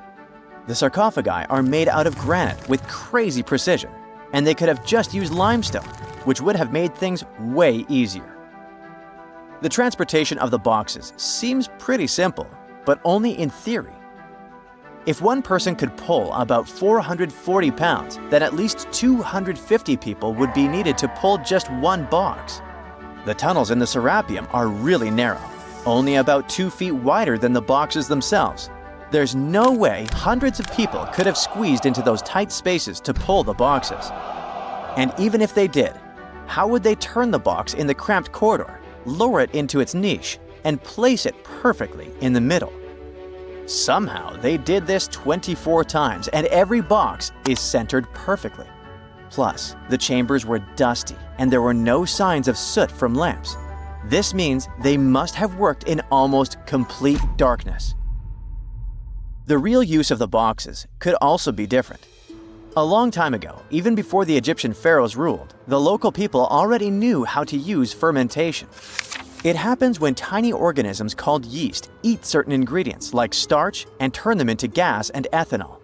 So someone in ancient Egypt probably put food like barley, bread, and even meat inside a giant stone box, then closed it tight with a heavy lid. These stone boxes, carved from granite, were so precisely made that they were almost completely sealed, so nothing could escape from it. As the yeast inside the box started working, it created more and more CO2 gas. It built up pressure inside the box.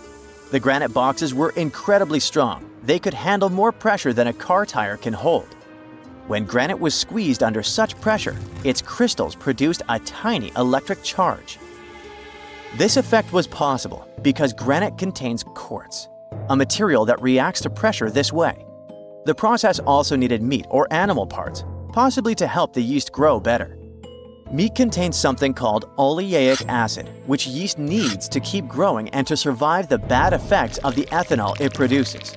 As the pressure inside the box kept growing, the combination of gases and electricity made these boxes not just ancient fridges, but powerful energy systems. Over time, the pressure inside got so strong that it could push the lid open and the gas would escape with a pop. But when people rediscovered the Serapeum in 1850, they found old drawings that showed piles of stones stacked on top of some of the box lids. So, someone long ago probably tried to make the lids even heavier by adding extra weight to make it harder for the gas pressure to push them open. This extra weight also meant the quartz crystals in the granite could keep creating more electricity under all that pressure. If someone opened one of these stone boxes thousands of years later, they would only find bones from bulls that were placed in the box. And that's exactly what Mariette discovered in the 1850s. They opened the Serapeum for visitors soon after the first excavations in the second half of the 19th century. Prince of Wales even had a luncheon with his guests in one of the sarcophagi. Sands and earthquakes made the site inaccessible for a while, but now you can visit it again and try to solve the mystery yourself. With new tech, we could have answers to many other historical mysteries soon. A team of scientists at Chicago's Field Museum of Natural History recently used a special CT scanner to learn more about ancient Egyptian mummies without unwrapping them. They gently rolled 26 mummies on custom carts out to the parking lot, where the scanner was waiting. It took thousands of detailed X-ray pictures of each mummy and their coffins. When all the pictures were put together, they created 3D images that showed what was inside, the skeletons, and some artifacts. The scientists hope these images will help them understand ancient Egyptian burial practices from over 3,000 years ago. Even though the scanning process only took 4 days, it might take 3 years to study all the data.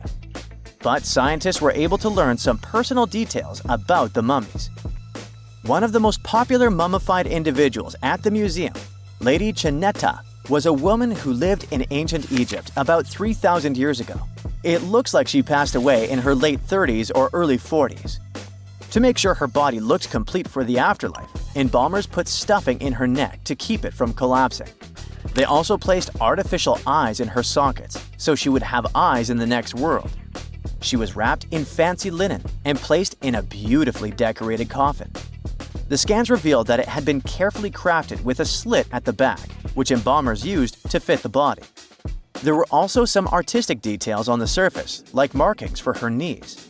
It looks like her burial was on the scale of a high-end luxury car.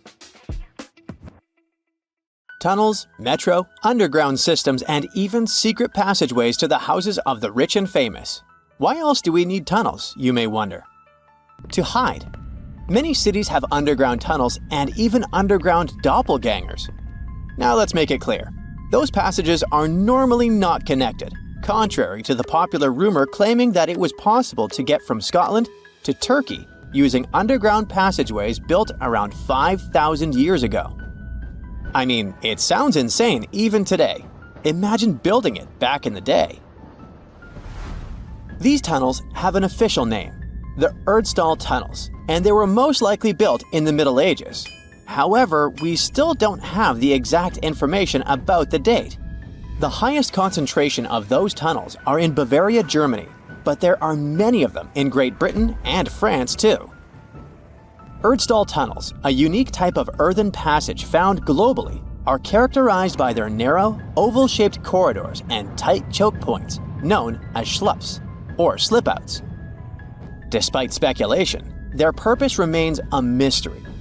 However, some of those tunnels have fireplaces and even vents, which might mean those were used primarily for shelter. Dating back to the Middle Ages, possibly as early as the 12th century, Erdstall tunnels lack archaeological signs and historical records. So it's not a surprise that there are many rumors about their use. Some scientists are sure those were storage spaces, though their narrowness makes this impractical. Another idea is that they provided hiding spots for farmers during tribal raids. However, their single entry point raises doubts about their effectiveness in evading threats. Now, if you're feeling like Indiana Jones and want to venture into those tunnels, you're in luck. A few structures, like the Erdstall Radkobluken in Austria, welcome visitors to explore these enigmatic structures. Most of them are closed to the public eye, though. The origins of Erdstall tunnels remain largely unknown, just like their real functions. And if you think, hey, it's the 21st century here, we can study pretty much everything, well, you're wrong. What makes these tunnels hard to study are the tight confines. Traditional surveying methods often prove inadequate in such spaces. To solve this problem, scientists use a handheld device that integrates an RGB camera, a gyroscope, and high-resolution depth sensors, allowing them to capture intricate details of the tunnels. They also use modern techniques like 3D surveying in hopes of uncovering the true origins and purposes of those tunnels. One hypothesis even suggests they may have been poorly conceived dwellings, abandoned when their inadequacies became apparent. Still, not everyone quite agrees with this idea. Other theories suggest they served spiritual purposes, while the most intriguing idea speculates that those tunnels may be remnants of extraterrestrial civilizations. Experts believe they may have been used for practical matters, such as granaries or hiding spots from looters. As we don't have exact info on who built it and when, it may be pretty much anyone, even a sloth. Nope, I'm not a lunatic. Sloths can build giant tunnels. Check this out. In 2009, a farmer in southern Brazil was driving his tractor through a cornfield when it suddenly sank into the ground. He quickly discovered he had broken through the top of an underground tunnel. When researchers came to investigate, they found a tunnel around 6.5 feet high and the same 6.5 feet wide, extending about 50 feet long, right beneath the farmer's house. When they looked closer, they instantly saw deep claw marks on the walls. That was the proof the tunnel wasn't human-made. So that thing the farmer uncovered was a megafauna paleoburrow, a prehistoric tunnel dug by ancient creatures like giant ground sloths or giant armadillos from over 10,000 years ago.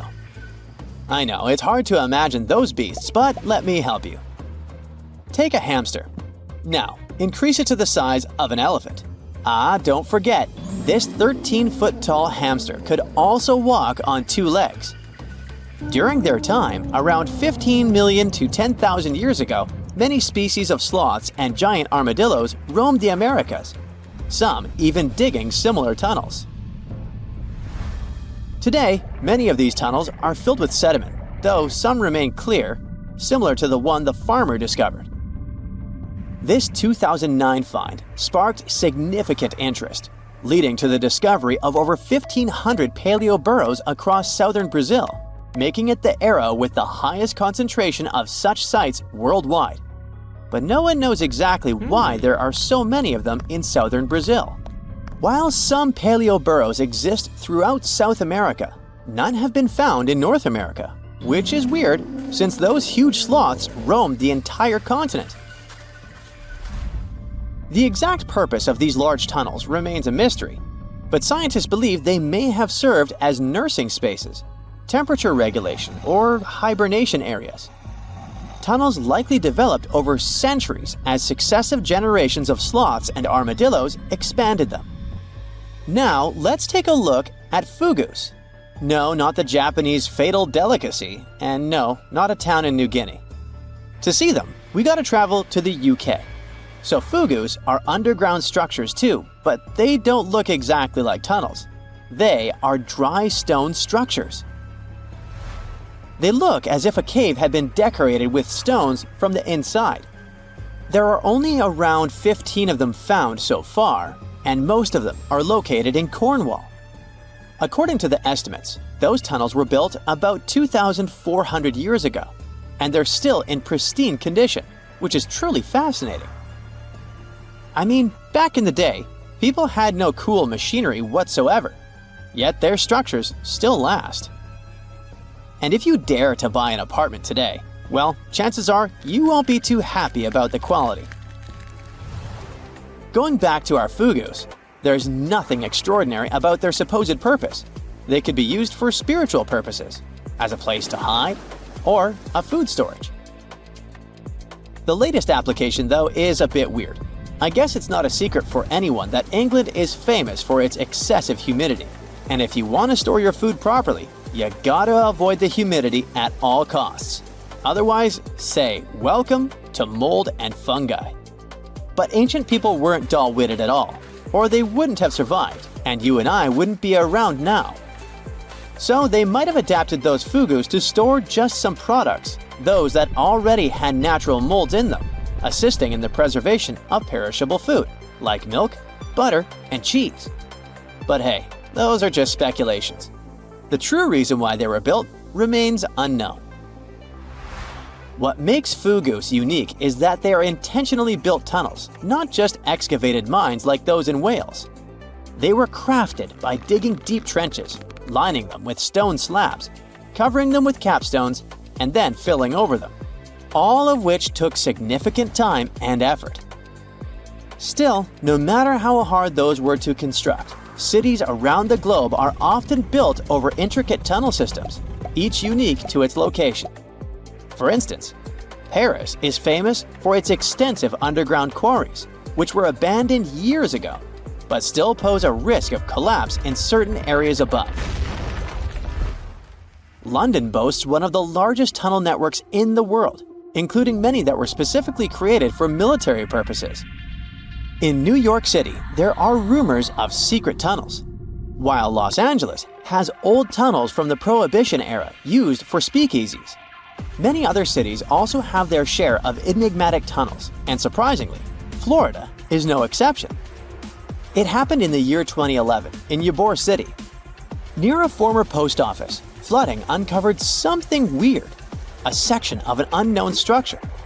Back then, people didn't pay much attention to that, so it took another 7 years to discover something truly fascinating.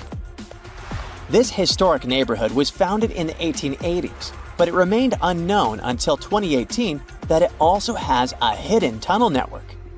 We only learned of it because of renovation work. The exact purpose, of course, is unknown, but most scientists are pretty sure that they serve to connect to early gaming spots and the port of Tampa. Figuring out how extensive the tunnel network is tricky. In 2018, a historic home in Seminole Heights revealed locked doors leading to tunnels from the 1920s. One local even said he traveled through a tunnel for 20 minutes. Rumors suggest some tunnels connect to the Hillsborough River and Ybor City. Research is ongoing, but no new info has emerged yet. The South Pole is more than penguins and endless snow. There's a hidden ghost world within it. Look, it's right here on the globe. Don't confuse Antarctica with the Arctic, which is at the top of our maps. Much smaller in size, and let's face it, way less mysterious. The ice sheet covering Antarctica is about 1 to 3 miles thick, which is up to 16 Eiffel Towers stacked on each other. This massive blanket hides the true features and contours of Antarctica's land. We still don't know much about this mysterious continent, and it is ice and snow that are to blame. We still don't even know the true shape and size of this continent. Mapping Antarctica without some huge shovels is an incredibly hard task. But satellites learn to penetrate the ice with their cameras. And now we know there's actually an enormous, dramatic ancient landscape beneath the snow. The ghost of the past. About 90 million years ago, Antarctica was a much warmer place. It was actually a lush rainforest with tons of plants and probably teeming with life. It even had rivers flowing through it. Then the ice came. This happened about 34 million years ago, during the transition from the Eocene to the Oligocene, when our planet cooled significantly. It was the beginning of one of our several ice ages. The land remained, but now was hidden under ice and snow that got thicker and thicker. To a regular eye, Antarctica turned into a white desert, vast, flat, and featureless. Time went on. This massive ice sheet moved around, smoothing and shifting the ground beneath it. Over the millions of years, it changed what the land looked like. Now, if we looked under the ice, it wouldn't hold any signs of the original South Pole, except for one place. In areas where the ice is especially thick and doesn't move much, like in East Antarctica, it has actually worked the other way around. It became like a super thick blanket that protects the land. Normally, things like wind or rain slowly wear away the ground over time, changing its shape. But since we have this protective ice blanket, it prevents these natural processes from reaching the stuff underneath. So, the ground stayed almost the same for millions of years, like it's been frozen in time.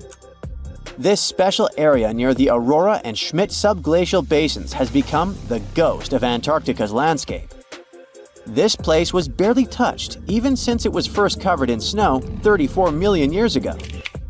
This is a historical footprint, a place that can tell us what Antarctica's ground looked like before it became a freezing nightmare. As scientists peered under East Antarctica, they saw an amazing ghost. The traces of the rivers that were flowing there millions of years ago, various valleys, and some weird little islands, as well as 3 big chunks of land shaped like the letter U. Hey, what's that all about? You see, the continents on our planet are moving constantly, sliding along the red-hot lava mantle like cereal on milk. Over history, they came together and broke apart several times. Hundreds of millions of years ago, several continents were a part of one enormous Gondwana. Antarctica was one of them. It used to be one huge landmass. But when Gondwana broke apart, the poor continent got stretched by tectonic forces. Parts of land were pulled away from each other. Whoosh! And they got torn apart. And that's how we got these big chunks or blocks of land under thick layers of ice. In any case, scientists now want to explore this ghost a bit more. But to study it deeply, they need to actually drill down through the ice, like using a straw to get to the bottom of a thick shake. This will help them pick up some rocks and dirt from way below to learn more about the Earth's history and climate.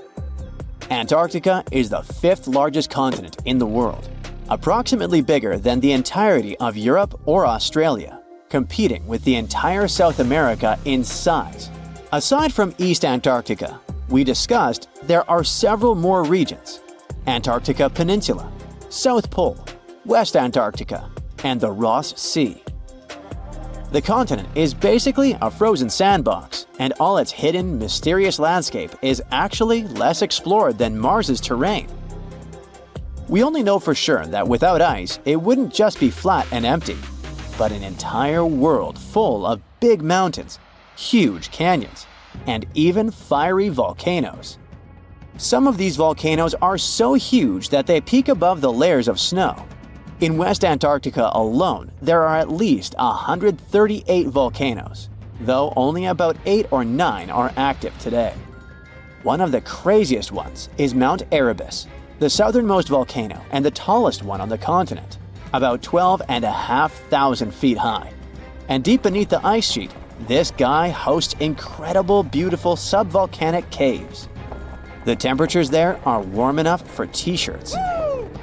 The Antarctic Peninsula, or Lesser Antarctica, looks like a bunch of mountainous islands deeply underground.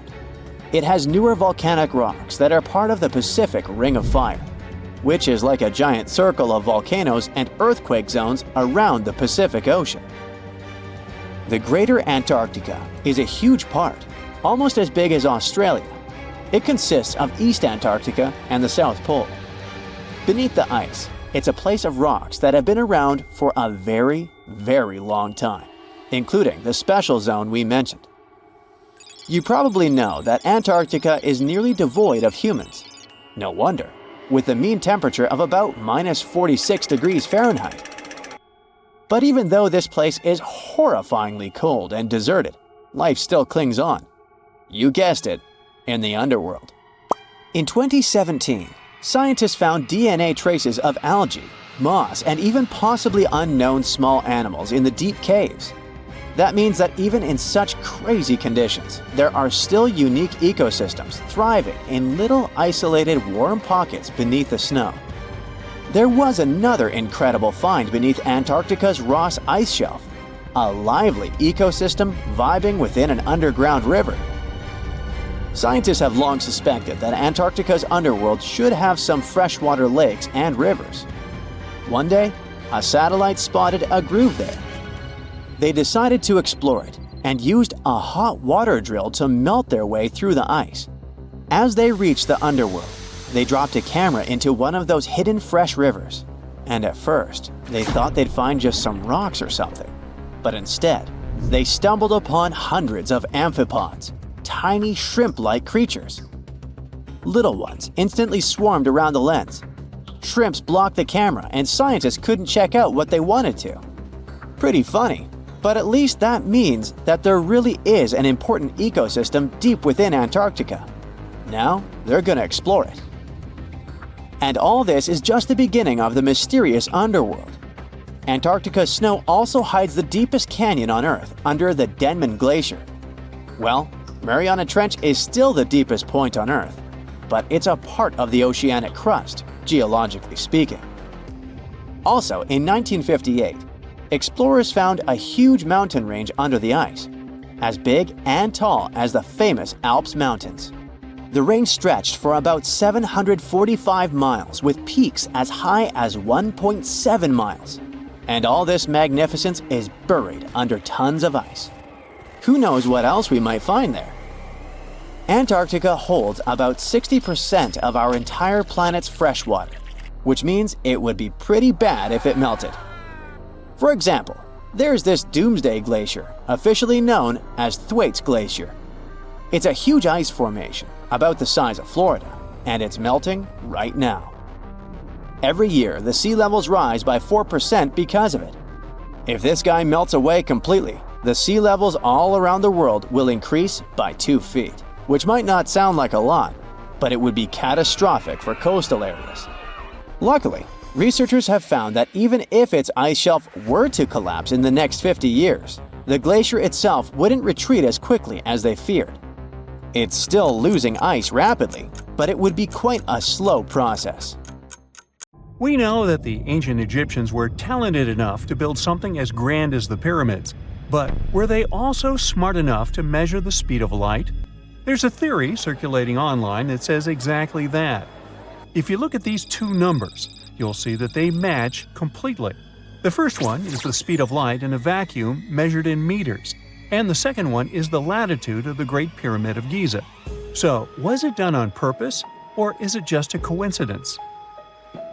Well, happily, we can tell you that it's actually just a coincidence, not another conspiracy thingy. The Great Pyramid is just one of the many places in the world that share the same latitude. And more importantly, even if the ancient Egyptians had somehow measured the speed of light and chosen to keep it a secret from the rest of the world, they wouldn't have used meters to put it down. Meters were only defined at the end of the 18th century. The builders of the pyramids used a different unit of measure called cubits. 1 cubit is equal to 1.5 feet. Cubit was based on the length of the arm from the elbow to the tip of the middle finger, and it became popular in the ancient world. So if they wanted to impress the rest of the world and set the pyramids at a point that matched the speed of light in cubits, they would have to build their iconic constructions somewhere in Europe. And then the Danish astronomer who first measured the speed of light in 1676 would have been really upset to know that someone had done it centuries before him.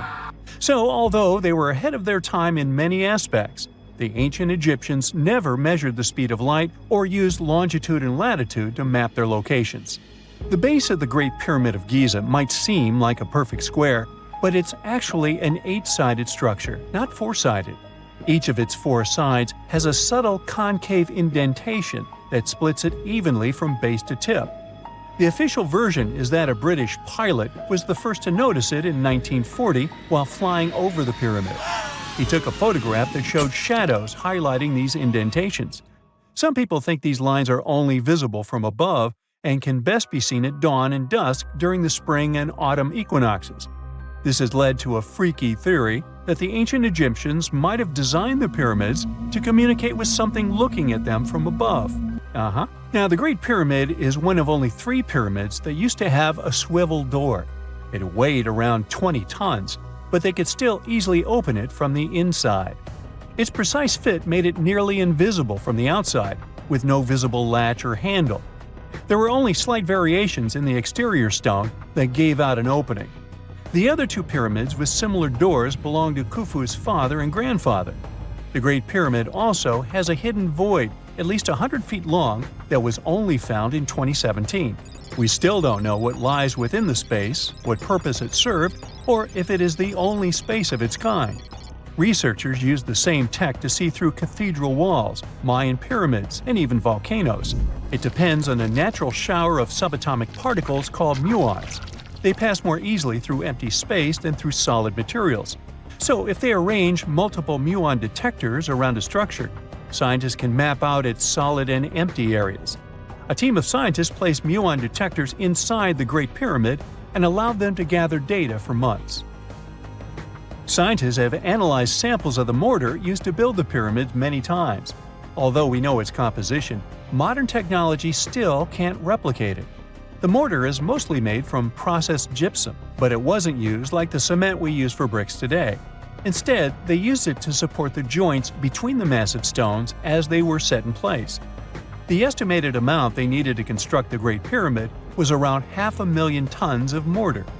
The gypsum mortar is stronger than the stones themselves and has held up for thousands of years.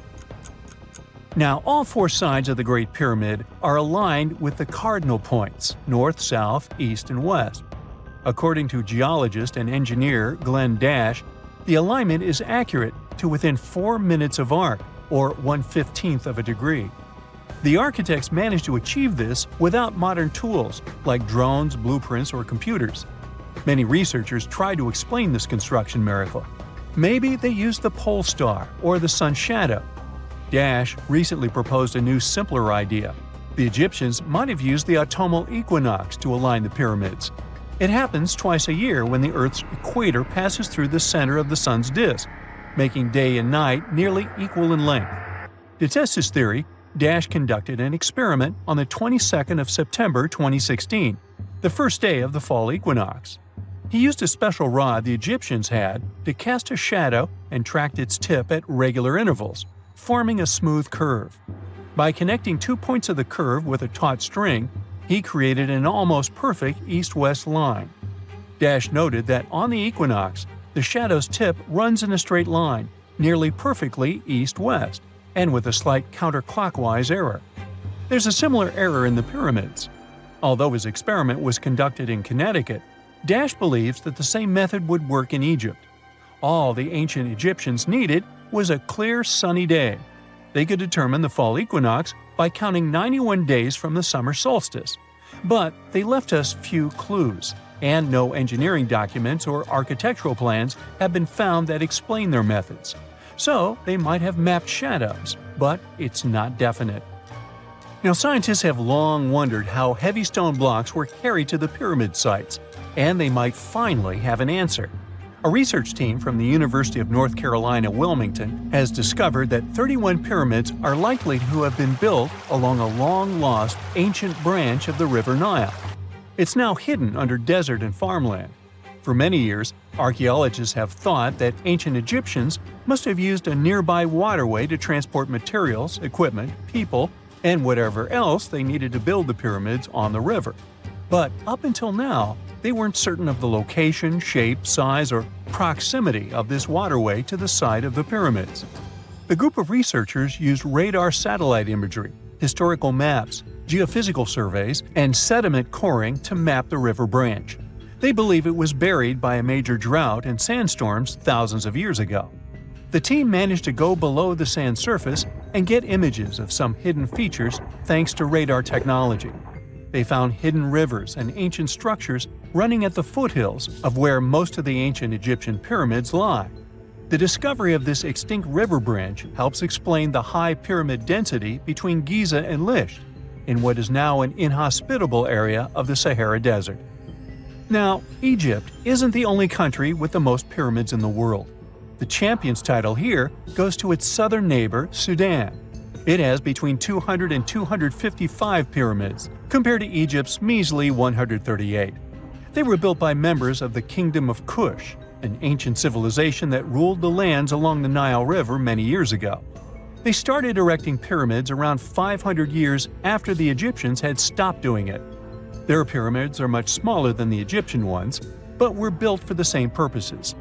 Archaeologists are still working to find out how the pyramids in the Sudan were built, how long it took to complete them, and what happened to their society. You know, many different things have nothing in common at first glance. The appearance of mysterious clouds over Stonehenge and the migration of wolves in Canada, patterns on the wings of a Caribbean butterfly, and strange footprints on the moon's surface. These are all random facts, but people can see connections in these events. Let's see how it can happen and where it can lead to. Imagine reading some crazy article on one of the unreliable sites, forgetting about it, and then beginning to notice small details in the world that might indicate that the information in this article is true. You realize you've learned something unusual, but for some reason, other people don't see it or don't want to see it. You try to tell them, but no one wants to listen to you. And some people even think you've gone mad. Let's stop for a moment and see what kind of article you've read. So, in 2017, one not-so-truthful site published a story about a ship from another planet called Black Knight that had been spying on people for 12,000 years. But not long ago, agents from a secret organization managed to destroy it. Sounds like absolute nonsense or a plot for a cheap sci-fi movie. Of course, you don't believe it. But a few years later, you find a story about Nikola Tesla. Let's fast forward to 1899. The famous scientist was sitting in his laboratory in Colorado Springs conducting radio experiments. Suddenly, his receiver caught a strange radio signal. Then, after a while, another one. The signals came in with the same time interval, as if someone wanted to send a message. Nikola Tesla realized it could be something from extraterrestrial civilizations that were trying to start a dialogue with people using the most universal language, math. He also reported about this event in a magazine at the beginning of the 20th century and added that he hadn't deciphered the message. Okay, now let's forget about it and see what happened next. In 1927, an engineer from Oslo, who was fond of radio devices, was sending signals into open space. He was surprised when, sometime later, the same signals began to return to his receiver. It was as if the signals bounced off something big and echoed back, or something received these messages and then sent them back to the sender to make an acquaintance. The man quickly reported his discovery to scientific journals, and perhaps someone connected this event with Nikola Tesla's words about strange signals from space. All this were just prerequisites for the Black Knight. But the most exciting events started decades later. In the 60s, Time magazine published an article that said that the U.S. had discovered a satellite orbiting Earth and using unknown technology. A couple of years later, Project Mercury astronaut Gordon Cooper reported that he had seen a strange object during his spaceflight. But the Black Knight became really famous only in the late 90s, when NASA published a series of images of a mysterious object. During the first flight to the ISS, astronauts noted weirdly shaped somethings and took several pictures. Then someone gathered all the facts, collected all the information about the black satellite, and discovered that it had been flying around our planet for more than 10,000 years. How did they figure it out? People managed to calculate the age of those radio signals that Tesla and the engineer had received. If this is true, the Black Knight appeared much earlier than the Sumerians in ancient Egypt. What if this satellite helped build pyramids and majestic temples? What if it had been watching over our development all this time and transmitting this information to another planet? What if mysterious images ancient people drew depicted the satellite? People began to suspect NASA and other space agencies of hiding information about the black object to prevent panic. And now, after having received all the data about the mysterious satellite, you might begin to suspect that the bizarre article may actually be true. This news is so improbable and ridiculous that no one will believe it. If you want to hide something, hide it in plain sight. And so, together with other enthusiasts, you start hunting for any information about the mysterious ship. You create forums, post photos of unknown objects, and become obsessed with this topic. You really believe in the reality of the Black Knight. Moreover, you don't want to question its existence. And people reading your articles do the same. Congratulations! You have become an ideal candidate for creating fake news in the yellow press. Such myths and urban legends seem attractive. The human brain feels pleasure when it finds fake secret information. The feeling of mystery, adrenaline, and shock can cause psychological addiction. That's why the stories about the Black Knight are still alive. Mysterious facts seem logical, and people stop seeing information that refutes their theories. The case of the Black Knight is no exception. The fans of this black object believe that Nikola Tesla received signals from some space civilization. But for some reason, they don't attach importance to scientific articles, which say that such radio signals could be sent by giant space objects like pulsars. A pulsar is a rotating neutron star emitting powerful electromagnetic radiation. Such radiation is often found in space. These radio waves don't imply the presence of a mind and a sender. The cosmos is full of such signals. The technology for detecting such objects were created in the 60s. Or maybe Tesla's device caught a signal coming from our planet. Besides, the scientists didn't say anything about the Black Knight. So why did people connect these two events? That story with the Norwegian engineer is still unexplained. Yes, his signals returned as an echo, but this had nothing to do with the flying object in question either. You might as well say that the satellite somehow influenced the Titanic. There's no logic in such assumptions. Strangely, no one connected the Black Knight with the Yeti or the Kraken. Now, let's return to that Times article about a strange object flying around Earth. It also stated it was a fragment of an American reconnaissance satellite. But fans of myths and legends apparently didn't notice this explanation. As for astronaut Cooper, who is said to spot some object during his mission, he actually saw nothing. He even showed a transcript with no reports about the black satellite. However, some believers in other civilizations keep silent about this fact. So, the main proof of the Black Knight's existence is the photos taken during the first flight to the ISS. The astronauts noticed this strange object and took pictures, but it wasn't a surprise for them because some part of the ship broke away during some work they did outside. It was a piece of thermal coating. The astronauts sent the photo to NASA, and the space agency assigned it a personal number, as it does with all such objects. A few days later, the Black Knight fell out of orbit and burned up in Earth's atmosphere. Almost all this information was recorded in official protocols. One of NASA's engineers, who knew the photographer of the black satellite, explained that those famous photos depicted an ordinary piece of the ship. There was nothing fantastic about it. But the fans of extraterrestrial rockets must have missed all this information. All these myths have long been debunked, and all the false facts have been refuted. But the Black Knight continues to live in many people's minds and on the pages of the yellow press. It has become a link between many reports of strange flying objects. Over the years, hundreds of stories have appeared about secret laboratories with extraterrestrial technologies, about NASA hiding secrets, and about creatures from other planets. And many people connected these myths with the black satellite. It has stopped being a real physical object. Now it's a cultural phenomenon. Remember how the main symbol of extraterrestrial civilizations was a flying saucer? It's not trending anymore. Today, the symbol is a black, weirdly shaped stone. Don't be fooled. What makes a giant, well, a giant? You know, big, enormous, you get it. Tough questions. It depends on who you ask. The ancient Greeks had cyclops, while ogres were spread out through all sorts of European folklore tales. The tallest person ever recorded was named Robert Pershing Wadlow, and he lived in the first half of the 20th century. He stood at an incredible 8 feet 11 inches tall, but had many medical issues throughout his life. Sadly, he only lived to celebrate his 22nd birthday. That's because Robert wasn't just tall. He had a condition affecting his human growth hormone, which didn't particularly make his life comfortable. Robert even had to wear leg braces in his adult years.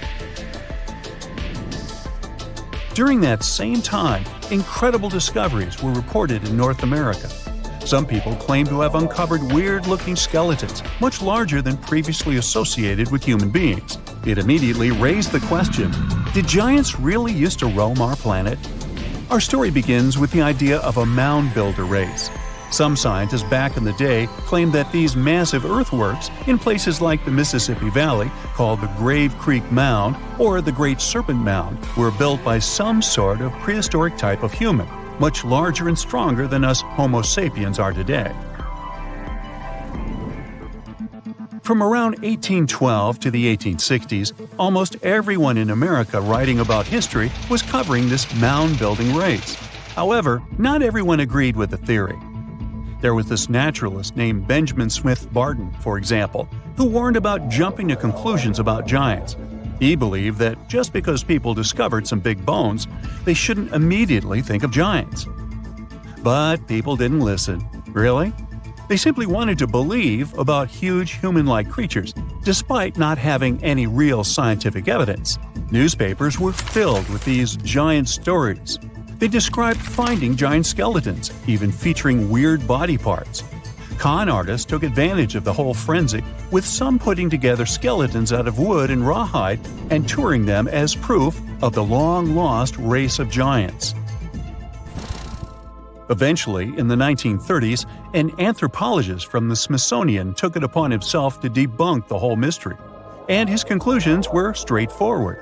All those giant skeletons that were supposedly uncovered were either hoaxes or simply animal bones that were wrongly identified as belonging to humans. He also said that those who claimed to have discovered ancient giant remains were just not that good with human anatomy. You would think that's how the story ended. Well, it didn't. You see, people became so convinced that giants existed that they simply could not let go. Sound familiar? Because the Smithsonian was investigating these claims, some people started thinking they were up to something shady. They cooked up this theory that the Smithsonian scientists were secretly getting rid of giant bones to hide the truth about giants.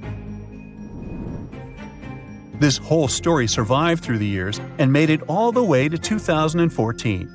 It's when this internet article said that the Smithsonian used to have tons of giant skeletons but destroyed them back in the early 1900s. And the drama continued. A famed publication even looked into the past of some of those Smithsonian scholars to try and pick apart their credibility. So the Institute had to do some damage control. They've since added new people on the team whose job is to figure out if those bones were correctly collected and studied. Now, it wasn't just North Americans that claimed to have stumbled upon giants. The French had their own discoveries too. Their story takes us back to 1890, when an anthropologist was digging around a Bronze Age site in Castelnau, France. What he found were 3 bone pieces that looked like they came from a giant human. The findings included a massive thigh bone, a shin bone, and a regular upper arm bone known as a humerus. Now, if we put all these bones together and calculate the proportions, they lead us to this towering figure, somewhere between 10 and 11 feet tall. However, in 2022, contemporary scientists took another look at those bones. They concluded they most likely belonged to a cave bear, not a human. It wasn't that unusual for people back in the day to confuse giant animal bones with those of humans. Now, the truth is, our ancestors were in fact taller than we are today, despite them not being technically giants. The average human body has changed a lot over thousands of years. we're not as big and strong as our ancestors were. In fact, we've been on a bit of a downsizing trend, especially in the last 10,000 years, and it's because of a mix of factors. Our genes, the world around us, and how we live our lives all play a role. Way back around 40,000 years ago, European men were towering at around 6 feet. They had a seriously tough life, though, hunting and gathering all day. That lifestyle required a good muscle structure, and their African roots might have given them that extra height, which came in handy in warm climates. Moving on to 10,000 years ago, we can already see a big change in European males. They went down to 5 feet 4 inches on average. What happened was the climate was shifting, and people were increasingly relying on agriculture to provide for their families. It wasn't all sunshine and comfort, though. Sometimes failed crops and a not-so-diverse food meant a pretty unhealthy diet. Plus, being around farm animals more and more introduced some new medical issues to the mix. We're now around 600 years ago when the shortness continued. And yes, we can still blame it on poor diet and health. However, there seems to be a change in recent years. Today, European males are reaching an average of 5 feet 9 inches. And sure, the fact that we're eating more veggies and getting regular checkups at the doctor did help a lot. But it's also because of industrialization and living in cities. This has brought people from different backgrounds together, which is a good thing. It decreases the chances of human passing on genes that could cause problems. So, it's a combination of better living and genetics that's making us taller. We shouldn't give up on ancient giants quite yet, though. You see, experts believe they recently discovered the remains of such a person who supposedly lived in ancient Egypt. Sometimes people can actually grow to large sizes due to a condition called gigantism, the same that made Robert Pershing Wadlow grow to such an impressive height. When some archaeologists were studying ancient Egyptian mummies, they came upon an interesting skeleton. What made it special was that they believed it might have belonged to a pharaoh who would have been really tall, like 6 feet 6 inches tall. To put that in perspective, that's way taller than Ramses II, who was the tallest recorded Egyptian pharaoh and stood at about 5 feet 9 inches. These experts took a closer look at the newly found bones, especially the long ones, and found evidence of something called exuberant growth, which basically means this person's growth was off the charts. It's a clear sign of gigantism, they say. Now, this discovery is important because it makes this mummy the oldest case of gigantism in the world. No other Egyptian pharaohs were known to be giants. It's also fascinating because it tells us something about the health and nutrition of ancient Egyptian rulers. See, those pharaohs were probably better fed and healthier than regular people, which might explain why they could grow taller than the average person. Now, you might be wondering if being a giant had any drawbacks back then. Well, it's hard to say. I wasn't around then. Still, during those early dynasties in Egypt, they seemed to prefer shorter people, especially in royal service. There are a lot of ancient Egyptian stories featuring short-statured leaders and even higher spirits that locals looked up to. The reason why is still a mystery that we might never fully solve. But since this mummy was found in an elite tomb, it's possible that being a giant didn't have a social stigma attached to it at the time. Maybe he was, in fact, seen as special. How do you imagine ancient megaliths? Perhaps Stonehenge in England or the Great Pyramid of Giza in Egypt come to mind. They've become household names. Millions of people visit these sites every year. But thousands of miles away from such tourist hotspots, there is a mystery.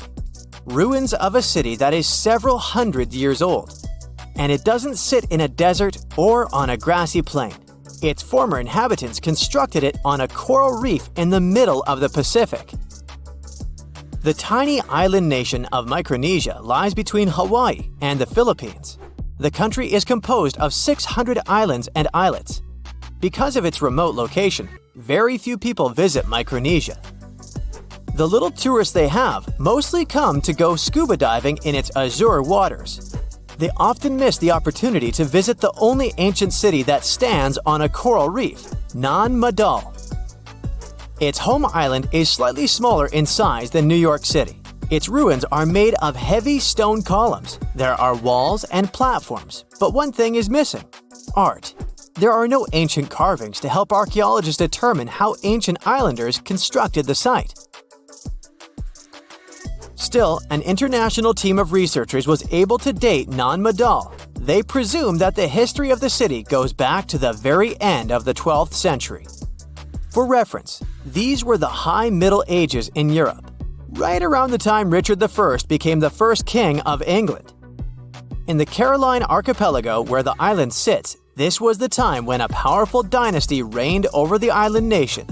Its chiefs ruled for 1,000 years and unified the islanders. This enabled them to construct something as imposing as Nan Madol. One of the local legends said that the final resting place of the first of these chiefs was somewhere among the ruins. National Geographic launched an expedition to investigate this oral history, and sure enough, they discovered a tomb. It was the size of a football pitch. It featured a labyrinth of walls and passages, just like the ones found in the Egyptian pyramids. The list of similarities doesn't end there. The stone structure in Micronesia didn't seem to have a practical purpose, and a lot of effort went into building it. Its construction presents an engineering mystery for archaeologists. The same can be said for the pyramids in Egypt. The recently discovered tomb offers a clue. It contained an underground crypt which was capped off with a basalt stone. This is a volcanic rock that forms after lava cools down. It's dark in color and rich in iron and magnesium. The whole island is made of a similar volcanic material.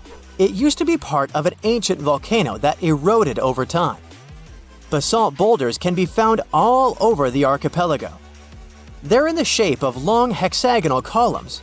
The shape is not unusual and can be found all over the planet. Perhaps the most impressive site of basalt columns is Giant's Causeway in Ireland. These rocks formed from 1 to 8 million years ago.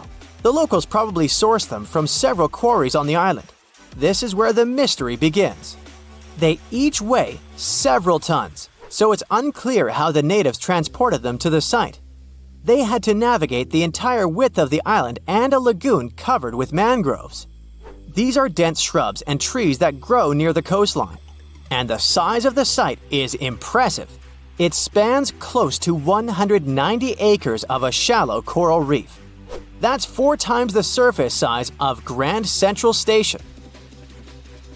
As you might know, the Great Barrier Reef off the northeastern coast of Australia is the largest coral reef system on the planet. But it's a completely natural formation. The coral reef that supports Nan Madol isn't. It's man-made. Stone structures there rest on around 100 artificial coral reefs. The tribes that used to live in the area constructed each and every one of them. They stand at a height of about 3 feet above the waterline. Archaeologists were amazed by the clever building technique. Ancient builders would paddle out at low tide and retrieve coral from the surrounding waters. The conditions for it to grow fast here were perfect. Then, they placed parts of the coral inside underwater frames of stone. Once the first level was filled in, they added another row of stones and repeated the process. This allowed the foundation to rise above the water level. These islets were crisscrossed with tidal canals. The site had 12 walls to protect it against the sea. Harbors today still have similar breakwaters. The general layout of Nan Madol earned it the nickname the Venice of the Pacific. The coral base was strong enough to support the weight of all those basalt columns. Some estimates reveal that all the stones used in the construction weighed 250 million tons. This makes sense when we look at the largest monoliths on the site. These are massive stones that can be both artificial and naturally occurring. An individual cornerstone from the city walls weighs close to 55 tons, and there are several of them stacked on top of each other. The wall they form is higher than a telephone pole. In 1995, the Discovery Channel did an experiment for a special on Nan Madol. They constructed bamboo rafts to test how the ancient builders moved stones around. They were a fraction of the width of the real monoliths. The rafts sank almost immediately. The site's been sitting uninhabited for centuries now. The island's first settlers came by sea around the 1st century. Historians believe they arrived from the nearby Solomon or Vanuatu Islands. The city became a regional administration center at the end of the 11th century. Its heyday is associated with the powerful ruling dynasty. It lasted for nearly 5 centuries. European traders knew about the island for a long time. In the mid-19th century, the Spanish established schools there. In 1873, a Polish anthropologist was the first to systematically explore the ruins of the city. He found heaps of coral, simple bracelets, necklaces, and stone axes. There were also round discs with a hole in the middle that probably served as currency. In modern times, the island became part of Micronesia. Today, the local tribal chief is the supervisor of the ruins. His title dates back to the times of Nan-Madol's builders. But the locals cannot explain how exactly their ancestors erected the stone structures. The country's former top archaeologist was once quoted saying, "We don't know how they brought the columns here, and we don't know how they lifted them up to build the walls." Researchers from around the world were determined to get to the bottom of this mystery, quite literally. In 2019, an American team of scientists performed the first ever LiDAR scan of the site. This type of radar uses laser wave pulses to scan under the surface of the Earth. This allows the technicians to create a 3D image of the ground below. The scan revealed a complex irrigation system on the tiny island. This probably explains how ancient Micronesians were able to supply the nearby settlements with drinking water. When it comes to food, it was probably boated in. According to the local population, historians estimate that at the time of the city's construction, 20 to 30,000 people lived on the island. In 2016, UNESCO inscribed Nan-Madol as a World Heritage Site. The future of the city is uncertain because of the state the waterways are in. They're overgrown with mangroves. The vegetation is undermining the existing structures, and more can be done to promote the place as a tourist attraction. The site gets about 1,000 visitors annually. Compare that to 50,000 people who visit Easter Island each year. Both destinations are pretty far away from the nearest mainland. The distance from Nan-Madol to California is more than twice the length of the Mississippi River.